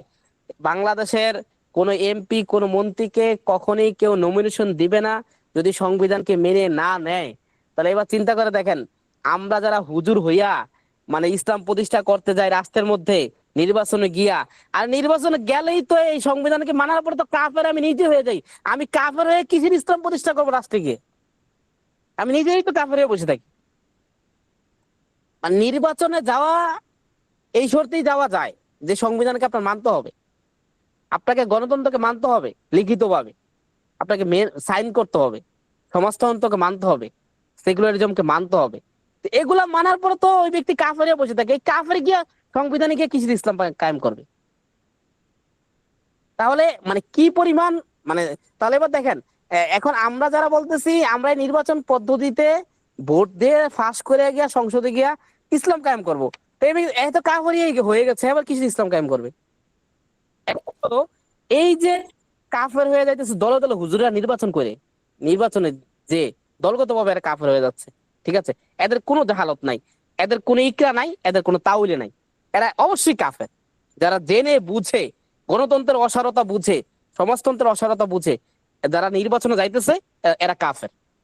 যারা গণতন্ত্রকে বুঝে শুনে, যারা গণতন্ত্রকে বুঝে শুনে, গণতন্ত্রের অসারতা বুঝে, গণতন্ত্রের বাস্তবতা বুঝে এই নির্বাচনে সাইন দিয়ে নমিনেশন নিয়ে গণতন্ত্রের স্বীকৃতি দিয়ে, এই সংবিধান মানার স্বীকৃতি দিয়ে, এই সংবিধানকে প্রতিষ্ঠা করার স্বীকৃতি দিয়ে, এই সংবিধানের বিপরীত কিছু না করার স্বীকৃতি দিয়ে যারা যাচ্ছে তারা সুস্পষ্ট কাফের। এখন কথা হচ্ছে, যারা যাচ্ছে ঠিকই এগুলা স্বীকৃতি না দিয়ে যাওয়ার কোনো সুযোগ নাই। মানে এই ব্যবস্থাপনাটাই, নির্বাচন ব্যবস্থাপনাটাই এমন যে এগুলার স্বীকৃতি না দিলে আপনি যেতেই পারবেন না, আপনাকে এগুলা সাইন করেই যাইতে হবে নমিনেশন পেতে হলে। তাহলে এবার চিন্তা করে দেখেন, আমরা এই যে সিস্টেম, গণতান্ত্রিক যে নির্বাচন সিস্টেম, এটাই হচ্ছে বর্তমান আল্লাহর হাকিমিয়া প্রতিষ্ঠা না হওয়ার প্রধান বাধা। আর এখন বলা হচ্ছে কি এটার মাধ্যমে আল্লাহর হাকিমিয়া প্রতিষ্ঠা করবে, মানে যেটা আল্লাহর হাকিমিয়া প্রতিষ্ঠার প্রধান বাধা, ওইটার মাধ্যমেই নাকি আল্লাহর হাকিমিয়াকে প্রতিষ্ঠা করা হবে। এখন দেখেন এই গণতান্ত্রিক সিস্টেম, এটা কি আবু হানিফা প্রতিষ্ঠা করছে? আপনাদের কি মনে হয়? শাফি প্রতিষ্ঠা করছে, ইমাম শাফি, ইমাম মালিক? না, তাহলে এটা হলো, এটা তো ধরেন না আপনার মুশরিকরা তৈরি করেছে এই সিস্টেম। এখন কাফের মুশরিকরা তৈরি করা কোন সিস্টেম যদি মনে করে যে ওখানে মুসলমানদের কোনো ফায়দা আছে, তাহলে তাদের সিস্টেম কখনোই তারা গ্রহণ করতে, মুসলমানদেরকে এমন সিস্টেম গ্রহণ করতে দেয় না। এখন কথা হলো, যদি মুসলমানদের কোনো ফায়দা এখানে থাকতো, তাহলে আমাদেরকে ইসলাম হুজুরদেরকে নমিনেশনই দিত না। হেরা যদি মনে করতো এখানে ইসলামের কোনো লাভ হইতো, মানে একে লাভ আল্লাহ বলতেছি, মানে বাংলাদেশের মানে প্রশাসন, বাংলাদেশের সংসদ সদস্য, এই আওয়ামী লীগ, বিএনপি, এই জামাতে ধরেন না, এই এনসিপি, ডক্টর ইউনূস, এরা যদি মনে করতো যে এই হুজুররা নির্বাচনে গেলে, সংসদে গেলে কোনো ইসলামের দুই আনা লাভ হবে, এই হুজুরদেরকে কখনই নমিনেশনই দিত না। এরা যদি মনে করতো, আল্লাহ পাক কোরআনুল কারীমে সূরা আল বাকারার 120 নম্বর আয়াতে বলেন, ওয়ালান তারদু আনকাল ইয়াহুদ ওয়ালান নাসারা হাত্তা তাত্তাবিয়া মিল্লাতাহুম, যে ইহুদি এবং নাসাররা তোমার প্রতি ততক্ষণ পর্যন্ত সন্তুষ্ট হবে না যতক্ষণ পর্যন্ত তুমি তাদের পূর্ণাঙ্গ ধর্ম অনুসরণ করো। তার মানে বোঝা গেল কি, আহ আমরা ইহুদি নাসারা হয়ে যাওয়া পর্যন্ত তারা আমাদের প্রতি সন্তুষ্ট হবে না। তার মানে আমি নির্বাচনে যাই আর যেই যাই, যাই করি নাই করি, এই করি সেই করি, তারা যদি কাফের হয়ে থাকে, মানে তারা যদি এই সংবিধান মেনে থাকে, তাহলে তারা আমাদেরকে হাকিমিয়া প্রতিষ্ঠা করতে দিবে না। তাহলে আমি তাদের উপর ভর করে, তার মানে আপনি, এটা কি কখনই সম্ভব আপনার এলাকার ডাকাইতের সর্দার উপর মানে ভিত্তি করে আপনি ডাকাতি বন্ধ করবেন? মানে এই ব্যক্তিকে আপনি বোকা ছাড়া আর কি বলবেন? এই ব্যক্তি সবচেয়ে বড় বোকা তো ওই ব্যক্তি যে তার এলাকার ডাকাতি বন্ধ করতে চায় ওই এলাকার ডাকাতের সর্দারের সহযোগিতায়, সর্দারের তত্ত্বাবধানে। এটা কি সম্ভব? কি বলেন? মাদকের পাচারকারীর তত্ত্বাবধানে মাদক ব্যবসা বন্ধ করতে চায়, এটা কি সম্ভব? তাহলে এখন এই নির্বাচন, এটা তো কাফেরদের অধীনে কি আপনি নির্বাচন করতেছেন? এরা তো কাফের। তো এখন এই কাফেরদের অধীনস্থ থাইকা যারা আল্লাহর হাকিমিয়ার বিরুদ্ধে যুদ্ধ ঘোষণা করে রেখেছে, আল্লাহর হাকিমিয়াকে যারা চায় তাদেরকে যারা জঙ্গি বলে, যারা মৌলবাদী বলে, যাদের সর্বশক্তি আল্লাহর হাকিমিয়া যারা চায় তাদের বিরুদ্ধে ব্যয় করে, আর আপনি তাদের অধীনস্থ হয়ে আল্লাহর হাকিমিয়া প্রতিষ্ঠা করবেন, এর চাইতে বোকা, এর চাইতে মানে মূর্খ গাধা পৃথিবীতে আর কেউ হইতে পারে না, যে এটা মনে করে যে এদের অধীনস্থ হইয়া তারা কি করবে, আল্লাহর হাকিমিয়াকে প্রতিষ্ঠা করবে। এটা হইতেই পারে না। অধীনস্থে ডাকাতি বন্ধ করা যায় না, চোরের অধীনস্থে চুরি বন্ধ করা যায় না, জালেমের অধীনস্থ হয়ে জুলুম বন্ধ করা যায় না, ঠিক আছে?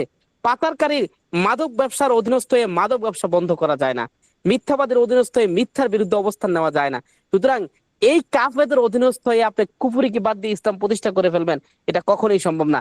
এই জন্য আদম আলাইহিস সালাম থেকে শুরু করে আমাদের নবী সাল্লাল্লাহু আলাইহি সাল্লাম পর্যন্ত একজন নবী আপনি খুঁজে পাবেন না যেই নবীরা কোনো কাফেরের, কোনো জালেমের, কোনো ফাসিকের অধীনস্থ এক সেকেন্ডের জন্য ছিল। নবীদের বাড়ি ছিল না, গাড়ি ছিল না, টাকা ছিল না, পয়সা ছিল না, বাড়ি ছাড়তে হয়েছে, দেশ ছাড়তে হয়েছে, কিন্তু কোন নবী কখনোই এক সেকেন্ডের জন্য কোনো জালেমের, কোনো কাফেরের, কোনো ফাসিকের অধীনস্থ হন নাই।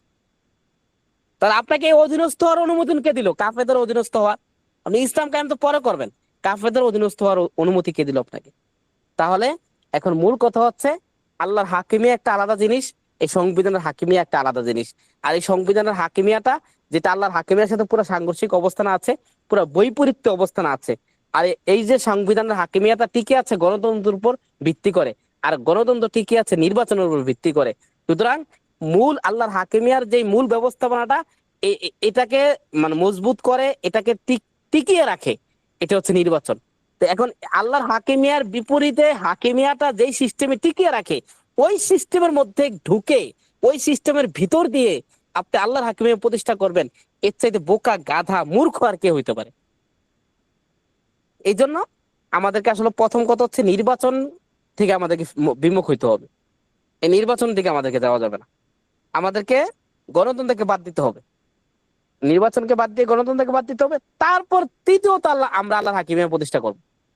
কিন্তু যারা নির্বাচন এবং গণতন্ত্রে বাদ দেয় নাই, তারা আল্লাহর হাকিমিয়া প্রতিষ্ঠা করতে চায় বললে তারা ধোঁকাবাজ, তারা প্রতারক, তারা মিথ্যাবাদী, তারা মিথ্যুক। যারা যারা তাগুতকে বর্জন করে নাই, তারা ঈমান প্রতিষ্ঠা করতে চায়, এমন দাবি যদি কেউ করে, এই দাবিতে তারা মিথ্যাবাদী, এই দাবিতে তারা প্রতারক, এই দাবিতে তারা ধোঁকাবাজ। সুতরাং যারা নির্বাচনকে বর্জন করে নাই, গণতন্ত্রকে বর্জন করে নাই, একেবারে মূলগত ভাবে বর্জন করে নাই, আর তারা যদি বলে আমরা আল্লাহর হাকিমিয়া চাই, আল্লাহর হাকিমিয়াকে প্রতিষ্ঠা করতে চাই, এরা মিথ্যুক, এরা ধোঁকাবাজ, এরা প্রতারক, এরা জাতীয় গাদ্দার, এরা মুসলিমদের ঈমান নিয়ে গাদ্দারি করতেছে, এরা এরা মুসলমানদের দিন নিয়ে গাদ্দারি করতেছে, এরা আল্লাহর ধর্ম নিয়ে গাদ্দারি করতেছে, এরা কোরআন নিয়ে গাদ্দারি করতেছে, এরা হাদিস নিয়ে গাদ্দারি করতেছে, এরা সালাফদের সিস্টেমের সাথে গাদ্দারি করতেছে, এরা আল্লাহ তাআলার হাকিমিয়া প্রতিষ্ঠা করার ক্ষেত্রে বাধা প্রদানকারী হিসেবে দাঁড়িয়ে যাচ্ছে। এই সিস্টেম থেকে আমাদেরকে বের হইতে হবে, এই সিস্টেম থেকে আমাদেরকে বের হইতে হবে, নির্বাচন নামক সিস্টেম থেকে বের হইতে হবে, আল্লাহর হাকিমিয়াকে প্রতিষ্ঠা করতে হলে। গণতন্ত্রকে বাদ দিতে হবে আল্লাহর হাকিমিয়াকে প্রতিষ্ঠা করতে হলে। এই দুইটাকে বাদ দিতে পারলে, জাতিগত ভাবে যদি আমরা এই দুইটাকে বাদ দিতে পারি, অল্প সময়ের মধ্যে বাংলাদেশে হাকিমিয়া প্রতিষ্ঠা করা সম্ভব। মানে শুধু বাংলাদেশে না, যেই কোনো দেশে এই দুইটাকে বাদ দিতে পারলেই অল্প সময়ের মধ্যে আল্লাহর হাকিমিয়া প্রতিষ্ঠা করা সম্ভব। কারণ এই দুইটাই হচ্ছে আল্লাহর হাকিমিয়ার বিপরীত, হাকিমিয়াকে টিকিয়ে রাখার মূল তন্ত্র, মূল যন্ত্র, মূল মাধ্যম, মূল ভিত্তি। এই দুইটা জিনিস, নির্বাচন এবং গণতন্ত্র। আর আপনি এই দুইটাকে গ্রহণ করে আল্লাহর হাকিমিয়া প্রতিষ্ঠা করবেন, এটা হইতেই পারে না, এটা হইতেই পারে না, কখন এটা হতেই পারে না। তো যাই হোক, আল্লাহ পাক রব্বুল আলামিনের হাকিমিয়া কি আমরা বুঝতে পারলাম। হাকিমিয়া কে যদি কেউ হাকিমিয়ার সাথে শিরকে লিপ্ত হয়, তার অসরতা গুলো আমরা বুঝতে পারলাম। এবং আল্লাহর হাকিমিয়াটা আমরা কোরআন থেকে দেখতে পেয়েছি, এবং আল্লাহর হাকিমিয়ার সাথে বর্তমান সংবিধানের হাকিমিয়ার সাংঘর্ষিক যে জায়গাগুলো আছে, এগুলো আমরা বুঝতে পেরেছি। এবং আল্লাহর হাকিমিয়ার প্রতিষ্ঠার প্রধান বাধা যেগুলো আছে, এগুলো আমরা বুঝতে পেরেছি, যে প্রধান বাধা হচ্ছে নির্বাচন এবং গণতন্ত্র। এই দুইটাকে বাদ দেওয়ার আগ পর্যন্ত আল্লাহর হাকিমিয়াকে প্রতিষ্ঠা করা কখনোই সম্ভব না। যারা এই দুইটাকে গ্রহণ করে আল্লাহর হাকিমিয়াকে প্রতিষ্ঠা করতে চায়, তারা জাতীয় গাদ্দার, জাতীয় মুনাফিক, জাতীয় বেঈমান, জাতীয় ধোঁকাবাজ, জাতীয় প্রতারক। তারা কোরআনের মানহাজ থেকে বিচ্যুত, তারা হাদিসের মানহাজ থেকে বিচ্যুত, তারা শরিয়ার মানহাজ থেকে বিচ্যুত, তারা নবীদের মানহাজ থেকে বিচ্যুত। তারা কখনোই মুমিনদের আইডল হইতে পারে না, তারা কখনোই মুমিনদের অনুসরণী হইতে পারে না। এমন ব্যক্তিরা যত বড় আলেম হোক, তারা হচ্ছে আমাদের কাছে নিন্দনীয়, তারা হচ্ছে আমাদের কাছে উপেক্ষিত, তারা কখনোই আমাদের কাছে আদর্শ না। সে যত বড় আলেমে হোক, সে মাওলানা মামুনুল হক হোক, আর যেই হোক, বা চরমনায় পীর হোক, আর এ হোক সে হোক, এরা কখনোই আমাদের কাছে আদর্শ হতে পারে না। তো যাই হোক, আলহামদুলিল্লাহ, অনেক সময় হয়ে গেছে দার্সের। আশা করি মৌলিক কথাগুলো হাকিমের উপরে বুঝতে পেরেছেন। তারপরে যদি কারো আলোচিত দর্শের উপর কোনো প্রশ্ন থাকে, ইনশাআল্লাহ তাআলা করতে পারে।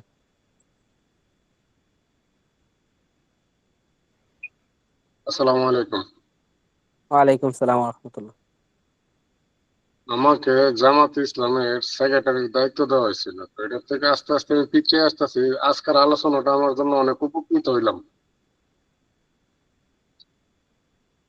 জি, মাশাআল্লাহ, আল্লাহ তাআলা আপনাকে তৌফিক দান করুক। যে আলহামদুলিল্লাহ ওই দিন নরসিংদীর কনফারেন্সে গেলাম, ওইখানেও কিছু বুঝলাম। তো আলহামদুলিল্লাহ আজকে কালেকশন করতেছে, তো আমি আর টাকা টোকা দেই নাই।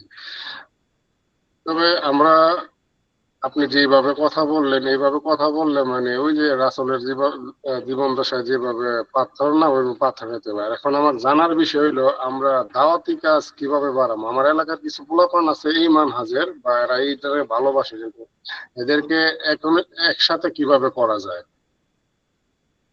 আমার কাছে তার ওইরকম এলিম নাই যে আমি তাদেরকে দাওয়াত দিয়া বা এটা একটু ব্যাখ্যা সাপেক্ষ বিষয়। আপনি কষ্টভাবে পার্সোনালি ফোন দিয়েন, ফোন দিয়েন বলতে মেসেজ দিয়েন। দাওয়াতের মানহাজ কি হবে এটা আলোচনা আমাদের দরাজ হবে, আমাদের সাপ্তাহিক দর্শের মধ্যে একটা দর্শে আমরা আলোচনা করব। তো এটা একটা সময় সাপেক্ষ বিষয়। এটা আমার হোয়াটসঅ্যাপে নক দিলে আমি আপনাকে বলবো ইনশাআল্লাহ তাআলা। উম, আচ্ছা ইনশাআল্লাহ, আমি যদি এলিম থাকতো তাদেরকে বুঝাইলে অবশ্যই তারা এটা মানতো, বা এরকম মনোমানসিকতা তাদের আছে আর কি। জি জি জি, ইনশাআল্লাহ। যে আর কার কোনো প্রশ্ন আছে?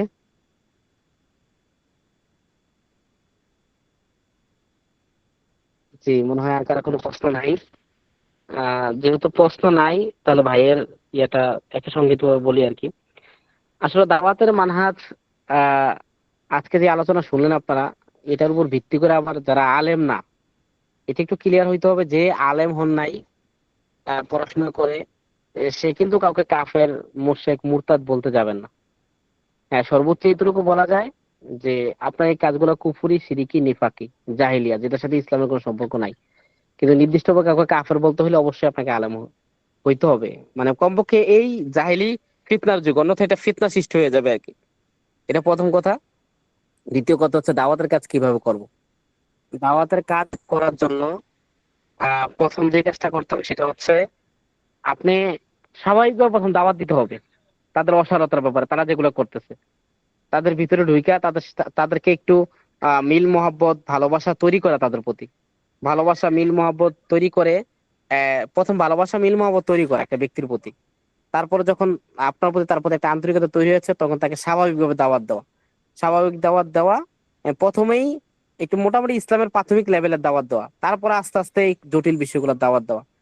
তারপরে দাওয়াত দিতে দিতে যখন একটা পর্যায়ে মনে হবে যে আসলে না, তার মধ্যে আসলে ভালো গ্রহণ করার কিছু যোগ্যতা আছে। সবার মধ্যে কিন্তু ভালো কিছু গ্রহণ করার যোগ্যতা থাকে না। যে যে তার ভালো কিছু গ্রহণ করার যোগ্যতা আছে, তাহলে তার প্রতি মেহনত করা। আর যদি মনে হয় যে তার ভালো কিছু গ্রহণ করার যোগ্যতা নাই, তখন দেখা গেছে একটা পর্যায়ে আপনি বুঝতে পারবেন এগুলা আস্তে আস্তে, তখন তার পিছে এত বেশি মেহনত করারও দরকার নাই, তাকে বাদ দিয়ে দেওয়া। এখন কথা হলো, এমন ব্যক্তি যদি ফ্যামিলির কেউ হয়, তাহলে কি করা। ফ্যামিলির কেউ হইলে তাহলে আপনি তাকে বুঝাবেন। বোঝানোর পরে যদি তার অধীনস্থ না হয়ে আপনি থাকতে পারেন, তাহলে ফ্যামিলিতে থাকতে পারবেন। কিন্তু যদি ফ্যামিলির কেউ এমন হয় আর তার অধীনস্থ হইয়া থাকতে হয় আপনাদেরকে, আমাদেরকে, তাহলে এমন ফ্যামিলি তো সহবসবাস জায়েজ হবে না। যেই ফ্যামিলির লোকেরা আল্লাহর শরিয়া চায় না, আল্লাহর হাকিমিয়া চায় না, আল্লাহর সিস্টেমটা চায় না পারিবারিক ভাবে, ঠিক আছে, এবং তারা দিনকে দিন আপনি দাওয়াত দিলেন, তারা তো চায় না, আপনাকেও মানতে দেয় না একটা পর্যায়ে, বা একটা পর্যায়ে গিয়ে আপনি তাদের অধীনস্থ হয়ে যাইতে হয়। এমন যদি হয়, তাহলে এমন পরিবারের সাথে সব অবস্থান জায়েজ নাই। তবে তাদের সাথে খারাপ কিছু করা যাবে না। আহ তাদের পিতামাতা হলে তাদেরকে ভরণ পোষণ দিতে হবে। তবে দিনই ব্যাপারে তাদের সাথে কোনো মহব্বত রাখা যাবে না, দিনের ক্ষেত্রে তাদের কোনো ভালোবাসা নাই। তারা তাদের মতো থাকবে, আপনি আপনাদের মতো থাকবেন। কিন্তু ঝামেলা তৈরি করা যাবে না আর কি, চলো কথা একেবারে সংক্ষিপ্ত ভাবে দাওয়াতের মানে মূলনীতিরা বলে দিয়েছে। জি, আর তো কারো কোনো প্রশ্ন নাই?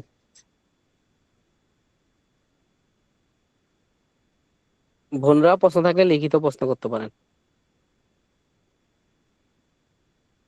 জি, আলহামদুলিল্লাহ, আমাদের আজকের মতো আমরা দর্শ শেষ করতে পারি। উম আল্লাহ পাক করে যে কথাগুলো বললাম, আমাদেরকে বুঝার এবং আমল করার, বাস্তবায়ন করার, এই মানসিকতা গ্রহণ করার তৌফিক দান করুক।